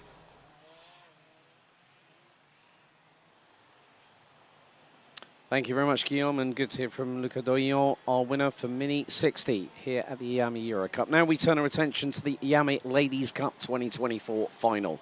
Here is your starting grid. Luna Claire starts on pole position. Roxanne Lantinga alongside on the front row. Annabelle Bryan and Ava Dodderstein round out row 2. Bryan won the Superheat yesterday evening. Signe Pez on ball and Jasmine Taylor round out row number 3. Zoe Knebler and Rosanne Dendriver round out the top 4 rows. Representing Malaysia on the inside of row number 5, Katrina E for premium karting with Kirstine Falsch rounding out the top 10. Tess Fisher and Ellie Dax, Natalia Dubek and Kalafade and Charlotte Antuhor, Summer Webb, Stephanie Hobeika, Coralie Seaman, Quinty Penn, Jessica Fitchhall, Olivia Sampson, Molly Pugh, Liv Jakins, Cillian Wiffles, Emma Tulumbanjan, then we got Isabel Abley, birthday lady today, Sky Fraser, and Lini Cholet rounding out the grid. 28 competitors, 14 rows of Ladies Cup drivers here. Who is going to be crowned the winner this weekend? 15 minutes plus an additional lap to decide who will be on the top step. And the winner will take part in X30 Senior IWF 2024. We're revs up, lights out, and we're underway for the Ladies Cup final. Claret gets the race lead, Lantinga, but who is that round the outside? I think that was Ava Dotterstein trying to get round the outside, trying to get the traction. And it's going to go side by side, wheel to wheel, might get third, but we've had a couple of drivers come together, 950 and 904. Kirstine Falsch and 950, I think might have been Sinja Pezon-Bol. Yes, or it might have been Zoe Knebler in the 930 from Luxembourg. However, we have got a new race leader. Who is it going to be, though? Well, at the time, it was Ava Dotterstein coming out of turn number 7. But it's Annabelle Bryan. I think it's Annabelle Bryan that's leading the way as we go down into turn number 11. Roxanne Lantinga dives to the inside of turn 11. Switchback attempt. Yellow flags, one cart stranded in the middle of turn 11. Watch the rejoin. Oh, they all safely get through. Oh, but hard in the mouth stuff. As into turn number 14. Well, Luna Claret is having to fight away with the likes of Tess for sure in the 917. As out of the final corner, we find out who is our race leader after the opening lap. The sand timer has been turned upside down, and it's Annabelle Bryan leading. Second, Roxanne Lantinga. Third, Ava Dotterstein. It's the Dutch who round out the top 3. Luna Claret down to 4th. Tess for sure 5th. Up 6 places on the opening lap. Zoe Knebler, Katrina E from Malaysia 7th, Roseanne Den Driver, Carla Fadir, Natalia Darbeck round out the top 10.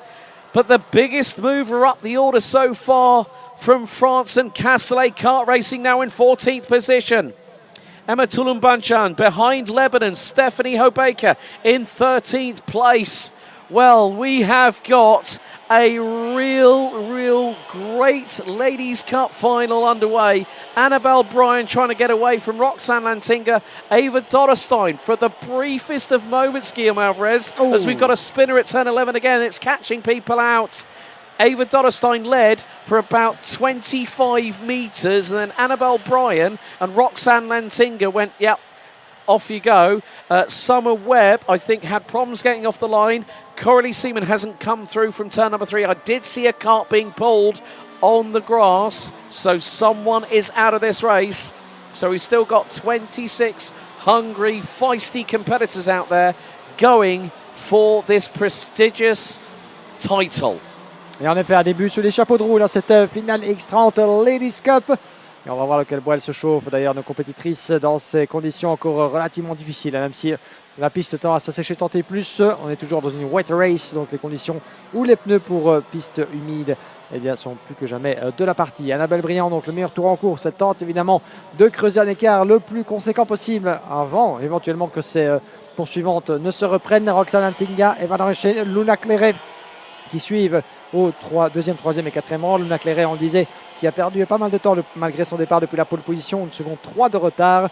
Elle tente de se refaire un petit peu dans ce début d'épreuve, la pilote française, vous la voyez là-bas. C'est intéressant, elle change de trajectoire, elle sort de la ligne idéale pour aller peut-être tenter de se mettre en dehors donc de la zone la plus sèche, la zone séchante, en recherche d'un peu de grippe pour Luna Claret pour en quelque sorte préserver ses pneus alors que nous faisons que débuter dans cette finale. Donc on sent déjà, ça cherche les zones humides pour refroidir les gommes, pour tenter de les faire durer un maximum, pour maximiser l'adhérence en virage. Déjà les stratégies que l'on peut voir ci et là parmi nos compétitrices de la catégorie Ladies Cup. Mais pour l'instant, c'est Annabelle Briand qui tient le bon bout, elle qui a remporté la super manche qui s'est déroulée hier soir. Ça lui a permis de se glisser dans la roue de Luna Clairet en pole position avec Roxana Ntinga à ses côtés. Mais cet ordre de départ est inversé complètement avec la pilote néerlandaise qui mène devant Lantinga et Dorrestein qui a pris l'avantage sur Luna Clairet. Donc un trio de pilotes néerlandaises en tête pour KCR, le team Griggs et Eva Dorrestein qui court avec son châssis Tony Kart sous la bannière privée. Et voilà donc Luna Clairet qui va devoir se ressaisir dans cette finale puisqu'on la pensait au vu. Regardez là-bas, elle est très très loin la pilote Pantana Racing. Elle tente d'ailleurs de chercher l'humidité et elle part d'ailleurs dans une espèce de petite slide, une petite glissade avant même le point de freinage. Je me demande si elle est pour l'instant à l'aise dans les conditions et à l'aise avec son châssis. Elle ne semble pas pour l'instant en mesure de pouvoir reprendre le contact, renouer le contact avec le top 3. Mais à nouveau, 10 minutes plus un tour restante, le temps que le rythme revienne un petit peu dans les pneus et dans les sensations vis-à-vis des conditions de piste. Yeah, I think the thing was that Luna Clairet got off the start well, but it was everyone else behind that thought, you know what, we've got the wet weather as an equaliser, let's go for it. Dorrestein went wide and then capitalised trying to get into turn number 3 and went for the race lead. Brian was also there. Lantinga was also there. So it was a case of, yes, Clairet, this is her home track. But you put wet weather and a long circuit together, you get a very big mix of unpredictability. And that's exactly what we had. Annabelle Bryan, let's not forget, last night in the Super Heat, went up the inside at turn 1 and then led the way all the way through the race. She's done it again, but it took her a little bit longer. Got to turn 7, got past David Dorrestein. Roxanne Lantinga also got through on the 966, the privateer. There is Roseanne Den Driver, and that is Tess for short. They are battling over 5th place on the road. So Den Driver really, for the Falcon Racing team, looking for the inside move, coming out of the final corner. But Tess for sure holds her ground. Across the line they go. They are literally neck and neck, so to speak. But Den Driver tried to look for the inside line going into turn 1. For sure, slightly drifting it coming through turn 1. Nice control, but also a nice angle to block the path of Roseanne Den Driver. This is another way that you can make the carts as wide as possible. Give it a little slide. It doesn't hurt, but as long as you are in full, complete control. I've seen it before where drivers have gone under braking, slid the car, and whoops, they've gone around 180, 360. I think the worst I saw was the 720. So on pirouetted twice, pointed it in the right direction, had to wait for the rejoin, and then carried on. But we still have 26 runners in this X30 Ladies Cup final here at Le Mans with 8 minutes, so just over 8 minutes to go. 26 drivers are still competed, rounding out by Sky Fraser, celebrating her birthday today, racing in honour of her uncle Nigel, who a week ago unfortunately succumbed to cancer, and she has a heart on her cart to pay tribute to him whilst she's racing here at Le Mans. And not only her, but Jasmine Taylor. This is their first trip to Europe. This is their first trip outside of the UK, and they are in the mix with a competitive Ladies Cup field. En effet, plus que compétitif ce peloton de la Ladies Cup avec deux pilotes qui n'avaient pas répondu présent sur la grille de départ, Summer Webb et Coralie Seaman du team Télé et du team Brown Racing. Pour l'instant, nous avons encore toutes les 26 compétitrices du départ en piste avec nous et quelques belles remontées à vous signaler, notamment pour Emma Touloubadjan, la pilote française du team Castellet Kart Racing, qui remonte 9 positions jusqu'au 16e rang. 6 places de remontée ici pour Liv Jackins du team TOM, la pilote britannique qui est actuellement au 17e. Quelques remontées également pour Linis Cholet, la pilote française qui remonte 6 places en queue de peloton. Anne-Charlotte Antuoro, la pilote du DG Kart, remonte 11e avec 4 places de gagné. Elle cogne à la porte du top 10, si vous me permettez l'expression. Et 6 places de remontée également pour Tess Versko. On disait qu'on a à l'écran la numéro 970 qui revient très très fort là-bas sur Tess Versko et qui va sans doute s'apprêter à lui ravir cette 5e position. Mais Tess Versko ne l'entend pas de cette oreille, elle entend bien résister jusqu'au bout autant que faire se peut. Et c'est intéressant d'ailleurs, vous l'avez vu sur le coin de l'image depuis, et grâce à Victor qui nous offre ces superbes images depuis le bord de piste avec sa caméra portative. On peut voir le langage des signes, le fameux moyen de communication entre les pilotes et leurs mécaniciens depuis le bord de piste. Un langage des signes que je m'évertue à essayer de retenir et d'apprendre depuis des années. Mais voilà, Je n'ai pas l'occasion de le pratiquer autant que je voudrais, donc vous m'en excuserez. Mais en tout cas, les consignes qui sont données, soit le moment est venu d'accélérer, le moment est venu de doubler ou alors de se calmer. Vous avez vu justement le mécanicien qui disait garde ton calme, reste concentré, pas la peine de se précipiter. Il reste encore du temps dans cette finale. Il faut jauger le pilotage de sa rivale devant, éventuellement envisager, peut-être précéder la moindre petite hésitation pour entrouvrir une porte. Alors, tout un tas de signaux évidemment très intéressants entre les mécaniciens et un drapeau d'avertissement à l'instant pour le numéro 901. C'est Luna Clairet, chers amis. Luna Clairet, la régionale de l'étape en 4e position, avertie par les officiels. Ça ne veut rien dire encore à ce stade. Ils ont semble-t-il avoir vu, caméra à l'appui, quelque chose qu'ils n'ont pas trop apprécié d'un point de vue du pilotage, d'un point de vue du départ. Sans doute quelque chose à voir avec la procédure en début d'épreuve, sachant que Luna est pour l'instant relativement isolée dans le classement, puisqu'elle a 1 seconde 6 de retard sur Eva Dorenstein et 3 secondes d'avance sur Tess Burscourt. Donc quelque chose effectivement que les commissaires ont vu en début d'épreuve. Un avertissement en disant à Luna, vous savez qu'il va y avoir une carte jaune en football si vous préférez. Un premier avertissement en disant, nous avons vu, te voilà prévenu à ne pas refaire, mais a priori, rien ne devrait se passer sur lui pour Luna. Tout ce qu'elle a à faire, c'est se concentrer sur sa course, aller chercher Eva Dorenstein dès que possible, et ce sera guère facile. Well, for those that didn't understand Guillaume, it was Luna Clairet has had a black and white warning flag from our race control team, and just to say, Luna, there's something that we've picked out that we're not entirely happy about. This is just a warning. It's like a yellow card in football.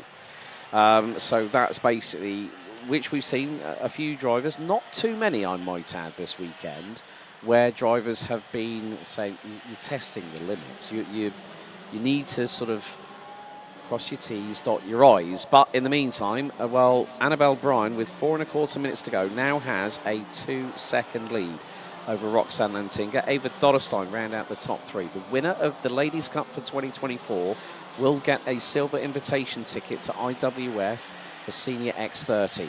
So that's why the age limit is what it is. So, as I said earlier on this weekend, drivers like Molly Pugh, Ava Dodderstein, who don't normally run as a senior within X30 circles, they have had a steep learning curve. Ava Dodderstein has, I think, probably been one of the best adaptees. I mean, she's running in seniors in other karting classes, but this is the first time when she's been told, yeah, you're running as an X30 senior this weekend. But she's risen to it. And when you look at who else, I mean, Roxanne Lantinga and Annabelle Bryan are regulars on the Iame Series Benelux calendar as a senior X30 driver. And this year, I think Roxanne Lantinga and Ava Dodderstein have taken the best lady of the weekend at the previous 4 rounds. I think it was Roxanne or Annabelle at Genk at the 4th round, but the first 3 rounds it was dominated by Ava. So Ava Dodderstein, one of the 4 finalists from last year's FIA Girls on Track program, where you had the likes of Alice Fairclough. You also had Vanessa Silkunaite, who went on to represent Lithuania at the FIA Academy Trophy, no less. So it also just goes to show that there are programs, there's programs out there. And this is why these drivers, as much as anybody else, deserve a platform. And when I've spoken to a couple of drivers and said, what's it like having your own race? Roxanne Lantinga, she said, it's absolutely brilliant that we get to race with people within our peers and have that opportunity. And that's what it means by giving these drivers an opportunity. And it's more about the driver behind the wheel and also the person that you get to know or you get to meet and talk to. And that's what it means, because there are drivers out there that are making statements, being trendsetters. And now we see a couple of drivers here, Tess Fisher and Roseanne Den Driver, still battling away over that 5th spot. Tess Fisher has made up 6 places over the course of the race. Roseanne Den Driver 2. Tulumbajan again now back up to 10 places gained, 15th on the road at the moment. It's been a difficult one for Signe Pers Onbol, the driver from Denmark in the 950. Oh, that was close. Through turn 1, Roseanne Den Driver went deep into the apex, and Tess for sure had to throw it around the outside, but she runs deep going into turn 3. That was nearly an opportunity at that point, but again, just seeing the... No, it's not Rosanne Den. Christine Palch et Thank you Zoé very much. Knebler. Zoe Knebler. Thank you for Ça passe correcting me. juste derrière. Non, pas de souci, mon cher Alex. Évidemment, deux batailles qu'on va suivre de très près. It's been a long weekend. It's been a long weekend. Especially Une grosse yesterday. journée. En effet, pour celles et ceux qui n'étaient pas avec nous ce samedi, nous avons commencé ce week-end, à mesdames et 10 messieurs. h du matin jusqu'à presque 23 h le temps d'avoir toutes les manches qualificatives et les super manches dans la boîte. 50 courses au total sur 3 jours de live sur la chaîne YouTube de la Iame Series France où vous avez été très nombreux. Et ça passe à la corde pour la 904 Christine Falk sur Zoé Knebler, la pilote du Iame Racing qui s'empare donc de la 7e place au détriment de la pilote luxembourgeoise. On sentait venir ça depuis 2 tours. C'était parfaitement exécuté au niveau du virage numéro 14. C'est la bataille sur laquelle on suivait, sur laquelle on gardait un œil plus qu'attentif. L'autre, évidemment, qui retient toute notre attention, c'est entre Tess Score et Rosanne Den Driver, séparés par 7 petits dixièmes de seconde. C'est pour le gain de la 5e position, juste devant. On va y revenir d'ici quelques instants. Mais pour l'instant, eh bien, Annabelle Briand à votre écran occupe toujours solidement la tête de cette finale de la Ladies Cup avec 1 seconde de 8 d'avance sur Roxanne Lantinga et Eva Lorenstein en 3e position. Un trio de pilotes néerlandaises qui sera parvenu à faire la différence dans cette finale, même si Luna Claret tente de grappiller ce qui peut l'être encore avec 1 seconde 5 de retard sur Eva Lorenstein. Vous la voyez qui ressort du banking dans le haut de votre image, Luna Claret au volant de son châssis Pantano.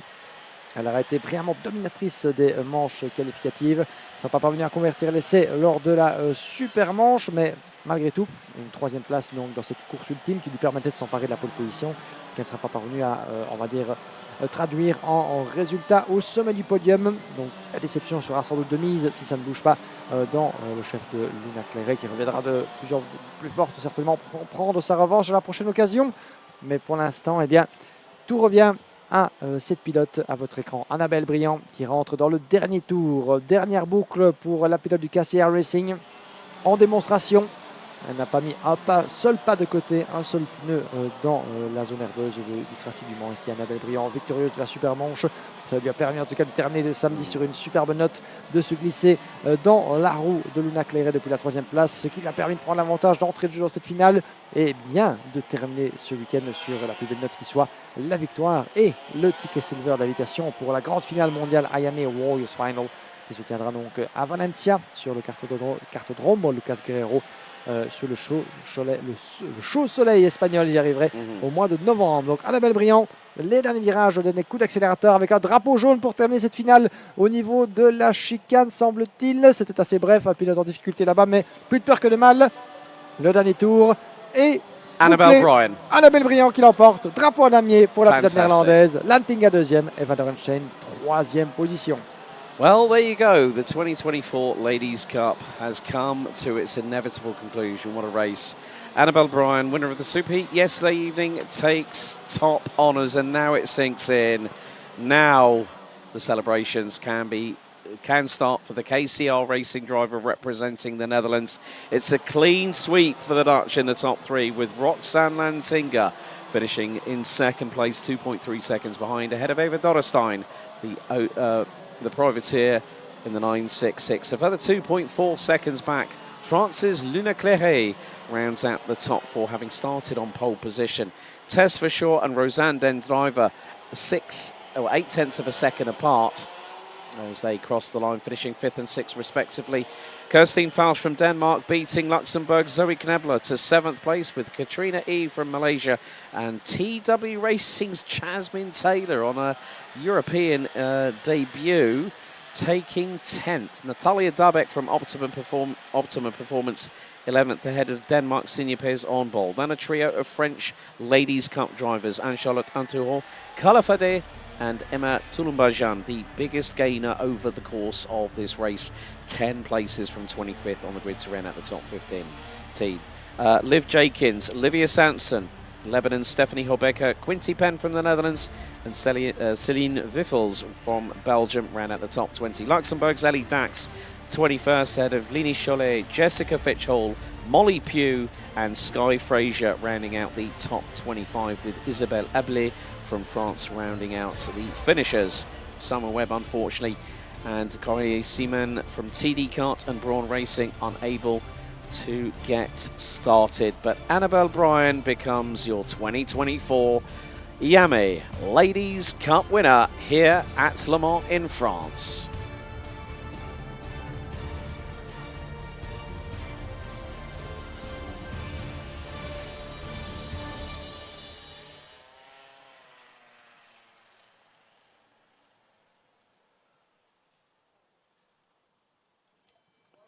So it comes down to the last of 8 finals, the last of 50 races over the course of this weekend, when we started racing after the lunch break on Friday afternoon on the 4th of October 2024, and now at 12:47 local time here on Sunday the 6th of October, the 50th and final race to close out the 2024 Iame Eurocup and Ladies Cup is X30 Master and Gentlemen, and we have got a fantastic race in prospect. However, just wanted to, before we get an interview with possibly our race winner from the Ladies' Cup, Annabelle Bryan, I can confirm the following. Aaron Ferrazzano, Fred Green and Marcus Luzio are confirmed as your top 3 in the X30 Senior Final. The consolation race, Roberto Bas, Iliano Couture and Hugo Lacroix rounding out the top 3 in that one. Results for KA 100-138, Ewan Caro, Vincent Castro-Villari and Gilles Lucas Gianni. There were a couple of penalties in the X30 Senior Consolation Race and the final, as well as KA 138, still awaiting confirmation, a full confirmation of KA 100-158 X30 Junior, Mini FR60 and X30 Ladies Cup, which is only just this second concluded. So, our last race, 27 total competitors. And with regards to it, X30 Master, 31 years of age and above, minimum weight 168 kilos. Gentleman drivers, 45 years of age and above, 168 kilos weight minimum required. All drivers running the Iame X30 125cc engine, and all will be driving on, more than likely, there we go, yep, I've just seen that on the 484 of Julien Jomot from Victory Lane. They will be running on the Comet K3W wet weather tyres. So up for grabs in this final. We'll go through the prizes very shortly. But let's head down to the interview zone very, very quickly to Guillaume Alvarez, who's joined by our 2024 Ladies' Cup winner, Annabelle Bryan. Take it away, Guillaume. Thank you very much, Alex. We're here with Annabelle Bryan. Annabelle, hartelijk proficiat, congratulations. Dat is de overwinning in de Ladies Cup in Le Mans. Ja. Wat is het gevoel nu? Ja, heel blij. Eigenlijk, de heats waren best wel goed, alleen eigenlijk niet snel genoeg. En dus de eerste heat in de regen bedoel ik. Dus ja, heel blij dat we dit hebben gewonnen. En we hebben het hele jaar er hard voor gewerkt. En dan nu om het zo af te sluiten is heel mooi. Dat was misschien niet die makkelijkste racekoers voor jou vandaag. Nee. Wat was de strategie voor jou vandaag? Nou, ik mocht derde starten, dus dat was op zich wel een goede startpositie. En ja, gewoon rustig blijven. En ik zag al dat ik een gat had, dus ja, gewoon rustig blijven en voorgaan. En dat is gelukt. Ja, en rustig blijven, dat was het sleutelelement om de overwinning te kunnen nemen. Ja. Nog een keer hartelijk proficiat, Dankjewel. Annabelle. Dat was een zeer mooie koers en een zeer mooie weekend voor jou. Ja, en we gaan dat celebreren op het podium natuurlijk. Hè. Is goed. Merci Dankjewel. beaucoup. Dankjewel Annabelle, merci beaucoup Annabelle Bryan. Victorieuse de la Ladies Cup ici sur le circuit du Mans.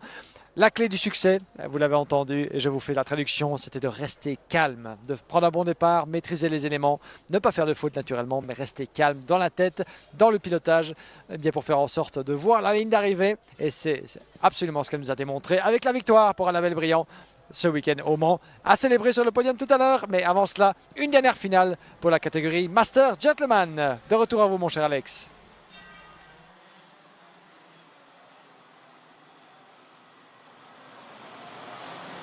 Thank you very much, Guillaume. Speaking to Annabelle Bryan, our Ladies Cup winner of the final. But here is your last grid for the 2024 Iame Eurocup.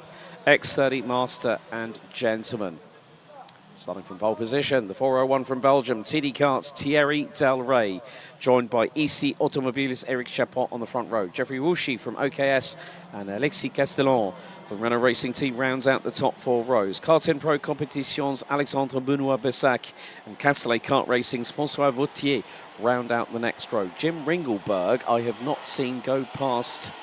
well, it's showing that he's in. Now, I'm wondering what's happened with Jim Ringelberg, whether he may have decided to concentrate on winning a title next week at the Iame Series Benelux finale at Karting de Fagnes Marienborg next week. François Perrier starts on the next position. Bjorn Verheyen will be joined by Gary Edwards, and they will round out the top 10. Morocco's Nadia Cabage will be joined by France's Jeremy Nandaluti on the next row. Ludovic Francois and Mathieu Bourdon, the 2 main protagonists in the gentleman class, line up next. Stéphane Marchioni, Patrick Privé, Didier Launay, Julien Jomot, Arnold Schaeffer, Giacomo Napolitano, Didier Barth, Christophe Auguer, Lucky Pion, Philippe Toutin, and Stéphane Denis round out the grid. Okay, let's go racing one final time here in Le Mans. The lights are out and the X30 Master and Gentleman final gets underway. Jeffrey Rushi trying to look to dive up the inside of Thierry Del Rey, who swings it wide through turn number 1, but he's going to get the whole shot through. Oh, that's a brilliant move there. Thierry Del Rey swung it wide and then all of a sudden used the curbing to get past OKS as Jeffrey Rushi, and Eric Chapon's now managed to get through as well, and he's back up into second position. The field making its way through out of turn 5 into 6 and 7. Couple of drivers stumbling. Oh, there's 2 that have come together off of turn number 5. One card on top of the other. They both get back onto, well, both get all 4 wheels back onto terra firma and get back underway. But at the moment, it is the fight at the front end of the field, because it is really getting close and very much testing Chapon and Del Rey side by side briefly down into turn number 14. Chapon leads the way. Del Rey in second position. 1 minute down, 14 to go, plus an additional lap. And Eric Chapon leads on home soil ahead of Belgium's Thierry Del Rey. Third will be Jeffrey Rushi. Alexandre Benoit Bessac round out the top 4 positions. Gary Edwards has sprung his way from 10th on the grid and now has made his way up to P5. P6 behind Jim Ringelberg. Now, for some reason, I have not seen Jim Ringelberg's transponder show up on the sector intervals, but he is out there on track. He is 5th place, so they might be using photocell in order to sort that out. So for those wondering what we're seeing on the live timing, there is Ringelberg behind Edwards. So Edwards has got through for 5th place as Perrier trying to get through on Ringelberg. But what a start. Thierry Del Rey using all that experience and savoir-faire to line it up. Rushi went up the inside at turn 1 and Del Rey went, right, hold my beer, watch this, bang, straight through, but then Chapon was straight on the offensive as well. On sent toute l'expérience évidemment de nos compétiteurs de la catégorie Master Gentleman. Master à partir de 31 ans, Gentleman à partir de 45, mais évidemment l'expérience et le poids des années fait la différence dans cette catégorie. Guy Edwards qui prend l'avantage sur Alexandre Benoit Bessac pour le gain de la 4e place. Le pilote Karting Pro qui va tenter de lui donner la réplique. Et le pilote GP qui reste devant. Belle passe d'armes entre ces deux-là. 1 seconde 1 d'avance sur Eric Chapon. Thierry Del Rey en 2e position malgré bien son départ depuis la pole position. Il va devoir se refaire et tenter de donner la chasse au pilote français qui était relativement remonté hier après sa performance, sans doute pas à la hauteur de ses espérances dans la Supermanche. Bien déterminé, bien décidé à prendre sa revanche et aller chercher la victoire à domicile ici pour le pilote français. Thierry Delray, bien sûr, natif de Belgique, bien connu parmi les aficionados du karting tricolore et belgo-belge, mais surtout, il évolue un petit peu à la maison, notre cher Thierry. Le circuit du Mans qui a été le théâtre de bien de ses exploits depuis maintenant plus de 10 ans, avec notamment un de ses 2 titres mondiaux sacrés donc, dans les catégories Iame, la Iame International Final, qu'il avait gagné lors de sa première édition sur le circuit de Lyon, il y a de cela plus de 10 ans, en 2012, avant de l'emporter lors de la première édition ici sur le circuit du Mans en 2014.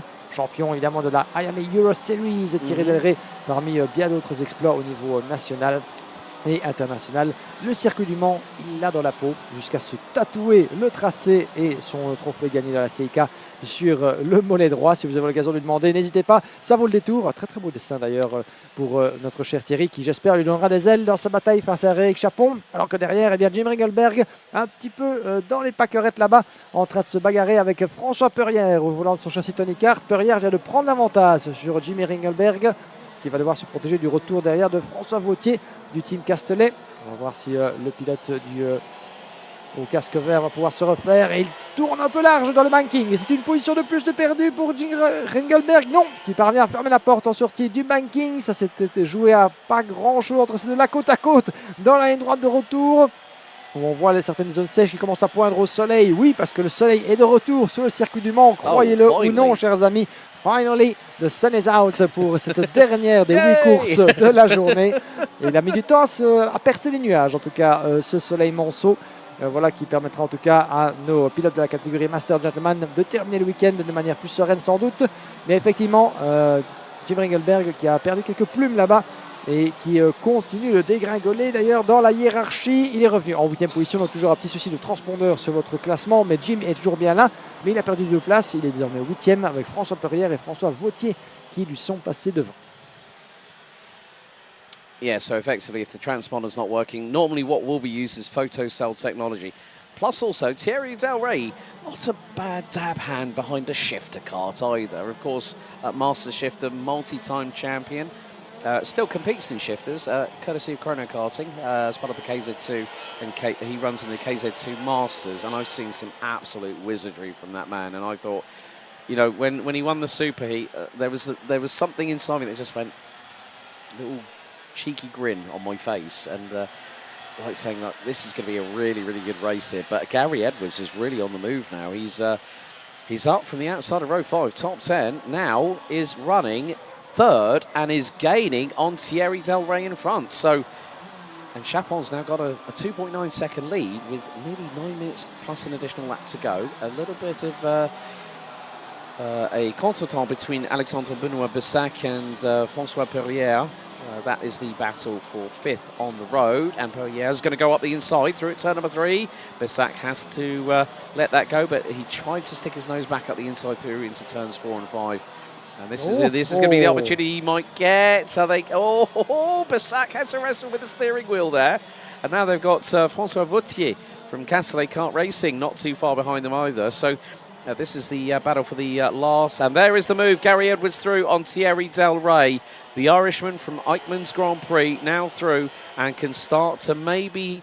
Oh, yeah, he's just signalled to Thierry. Come on, Thierry. Let's go after Eric. Let's go after him and let's battle between ourselves, shall we? And sometimes that's all the motivational spur you need. You don't necessarily need it to be someone who's under the same awning. It can be someone that you've known, and Gary Edwards and Thierry Delray have been competing this year in the Masterclass in X30 for Iame Series Benelux. Gary hasn't been at all the rounds, but Thierry is battling away with the likes of Jim Ringelberg, and that is going to come to a head next Sunday, a week from today. That will be live streamed directly from Karting de Fang over all 3 days, where they decide their championship. I'll be back in the booth with that one along with Simon Merguet, who's been alongside me the most of the season, but obviously we first worked together earlier on this year at Racing Kart JPR in Austrico, another fantastic French circuit.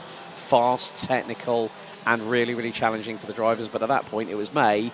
It was 28 to 30 degrees Celsius, and we're nearly half that temperature here a few months later in October, 5 months later. But still, the racing is very much the centerpiece of the show here in modern day karting, ladies and gentlemen.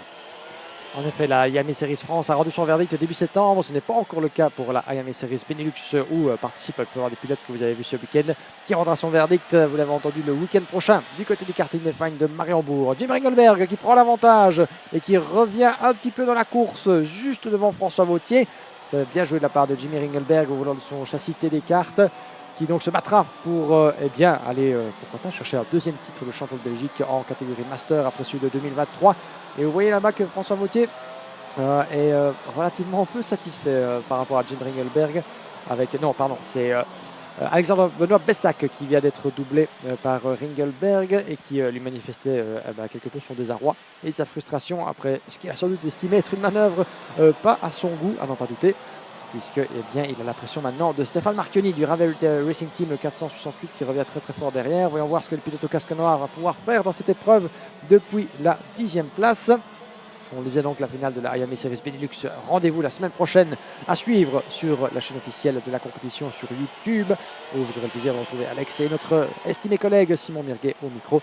Quant à moi, j'aurai le plaisir de vous suivre à distance depuis Portimao pour un autre événement d'envergure à ne pas manquer d'ici quelques jours. Le pilote Tony Kart, le 449, François Perrière à la poursuite de Geoffroy Rouchy du Team OKS. C'est la bagarre pour la 4e place. Nous avons les 3 leaders. Regardez l'écart qui s'est créé entre Gary Edwards et Thierry Delray. On parle de 3 secondes alors que Perrière se montre très menaçant sur Geoffroy Rouchy. Le top 3 figé dans le temps pour l'instant. 2 secondes, 1 d'avance pour Eric Chapon sur Gary Edwards.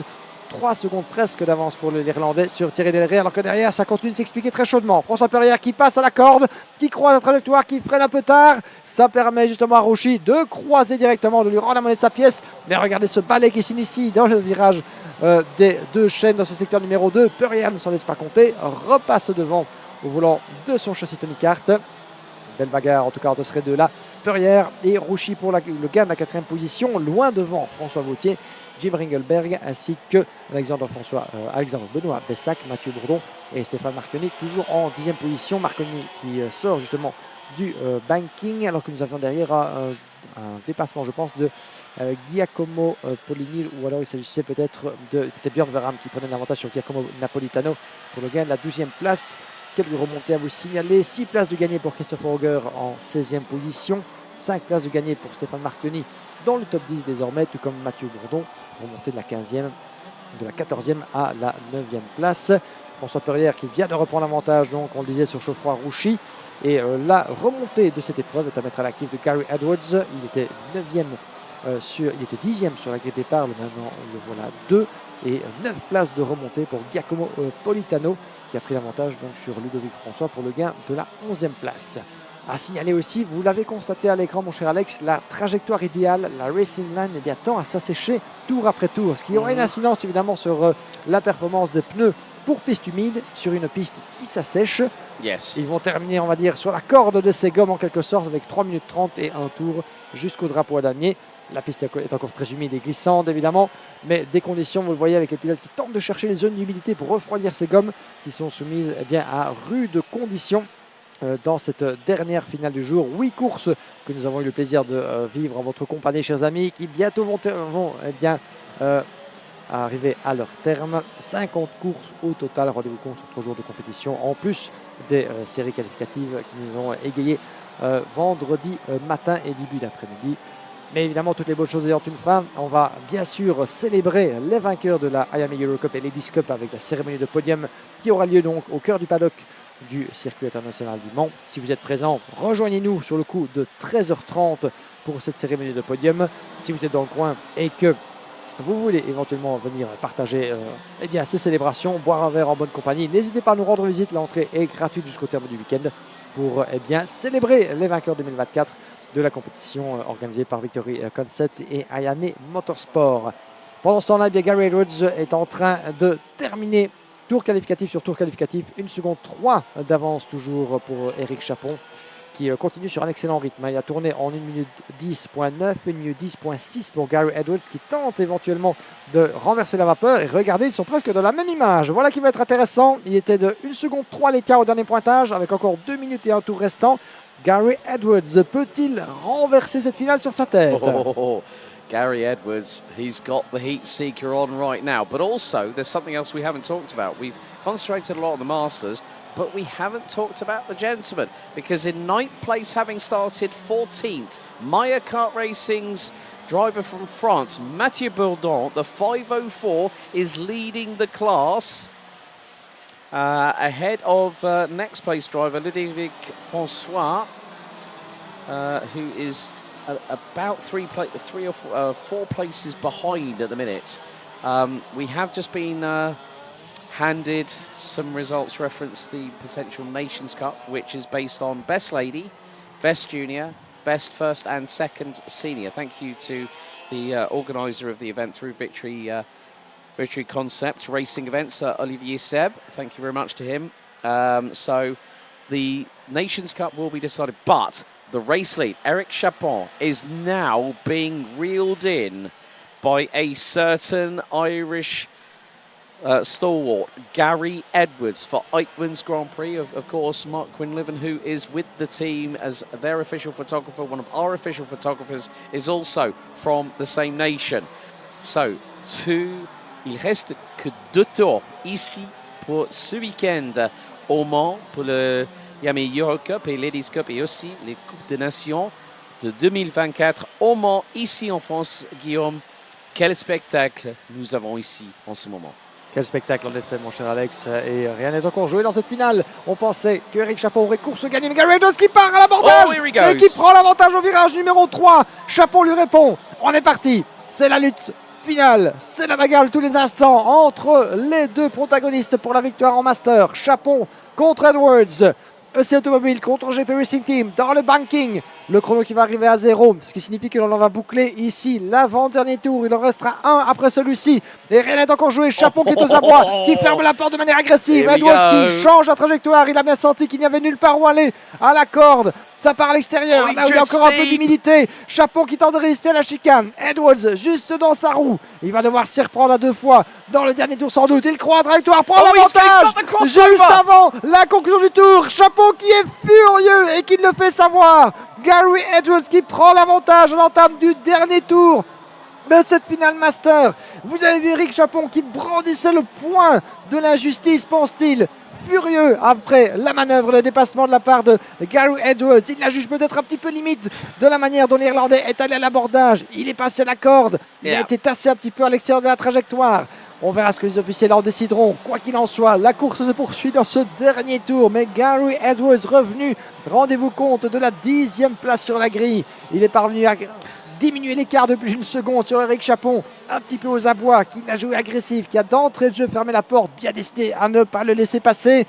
Et j'ai bien peur que la messe semble dite pour le pilote français qui a perdu tout contact avec Gary Edwards en route, pourquoi pas, vers une victoire exceptionnelle dans la catégorie Master. Well, Gary Edwards struck whilst the iron was hot up the inside through the final corner. Oh, Chapon drifts deep, but it's going to be a victory. The last win of the Iame Eurocup 2024. It goes the way of Ireland. It goes the way of Eichmann's Grand Prix. And more importantly, from the outside of row 5 to victory, Gary Edwards take a bow. The celebrations begin. And we wait with bated breath, because not only will we have a Masters winner, we're waiting for our gentleman winner, as taking the checkered 9th overall. Félicitations pour la France, Mathieu Bourdon, pilote numéro 504, qui gagne la catégorie gentleman ici au Mans.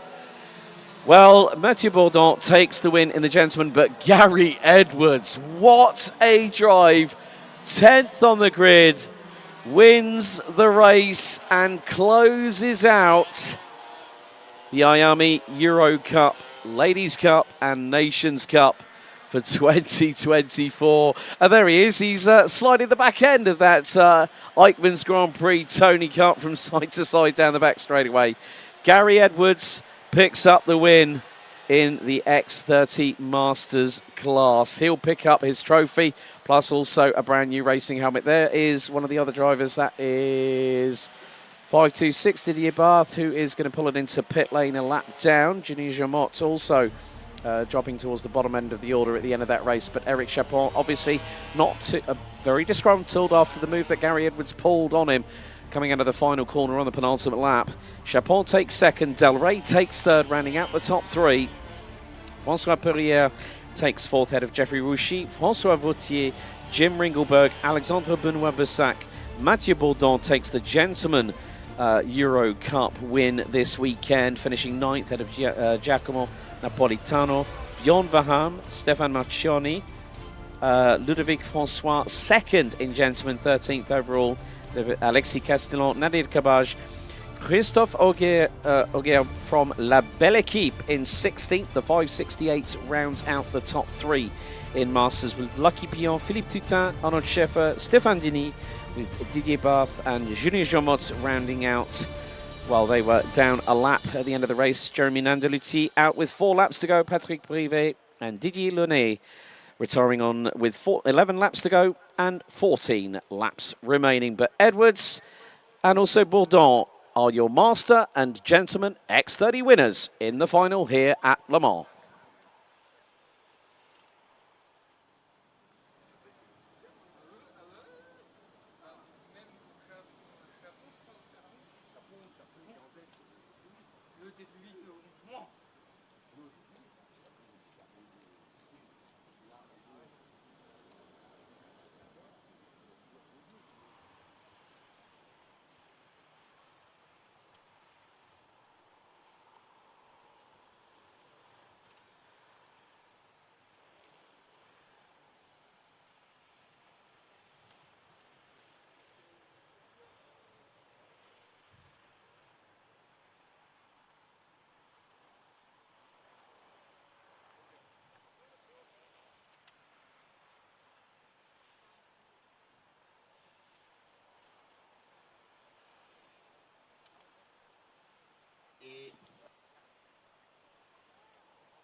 up a bit the camera like that you cannot see the car? Well, ladies and gentlemen, that is the end of 50 races.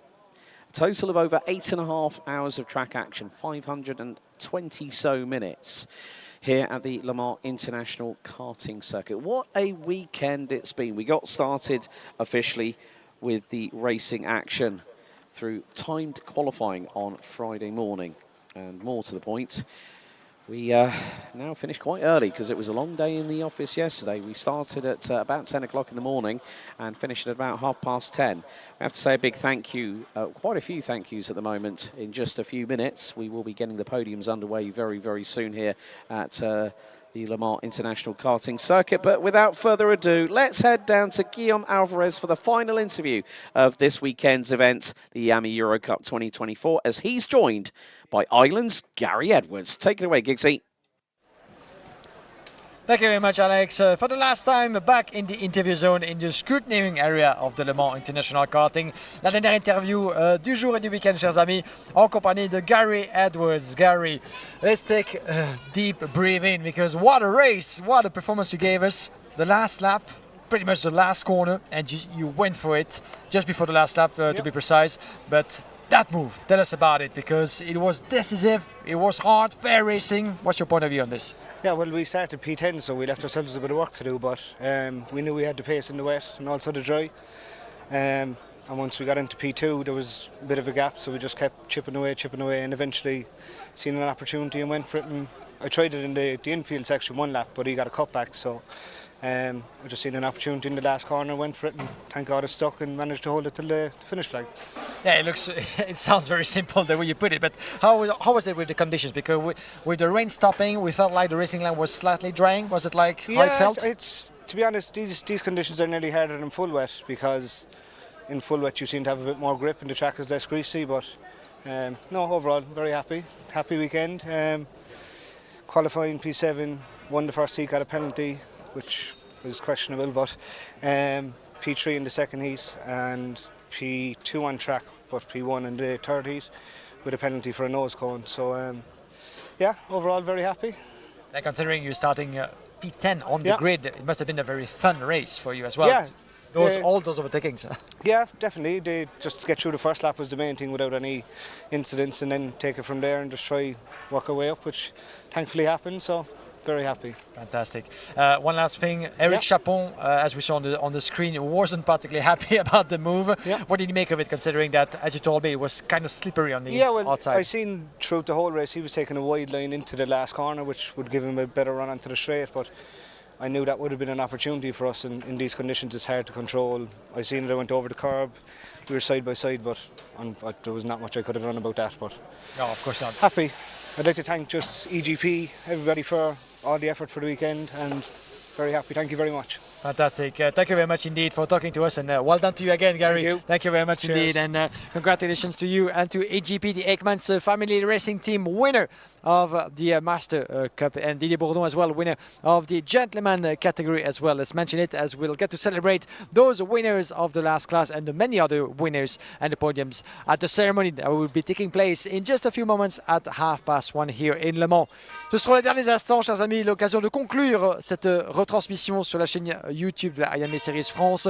Quelle victoire de Gary Edwards, le succès également en catégorie gentleman de Bourdon. Magnifique performance des uns et des autres, en tout cas tout au long de cette édition 2024 de la Iame Eurocup et Ladies Cup sur le circuit international du Mans.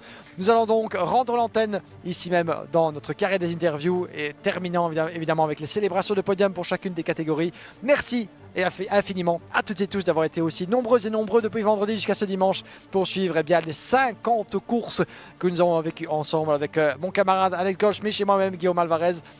Un grand merci à tous nos partenaires, à Victoria Concept, à Iame Motorsport, à la SK Le Mans, à la FFSA évidemment pour nous permettre d'avoir vécu ce magnifique événement. Terminons avec les célébrations du podium et pour ma part, ce sera à très vite, j'espère, en 2025 pour la Iame Series Benelux et la conclusion sur le karting des fans de Mariembourg. Ce sera rendez-vous dès la semaine prochaine. On espère en tout cas que vous avez apprécié ce que vous avez vu en piste. Ce fut un réel honneur et un plaisir d'être avec vous durant tout ce week-end dans la magnifique région du Pays de la Loire. À bientôt. Ciao, ciao.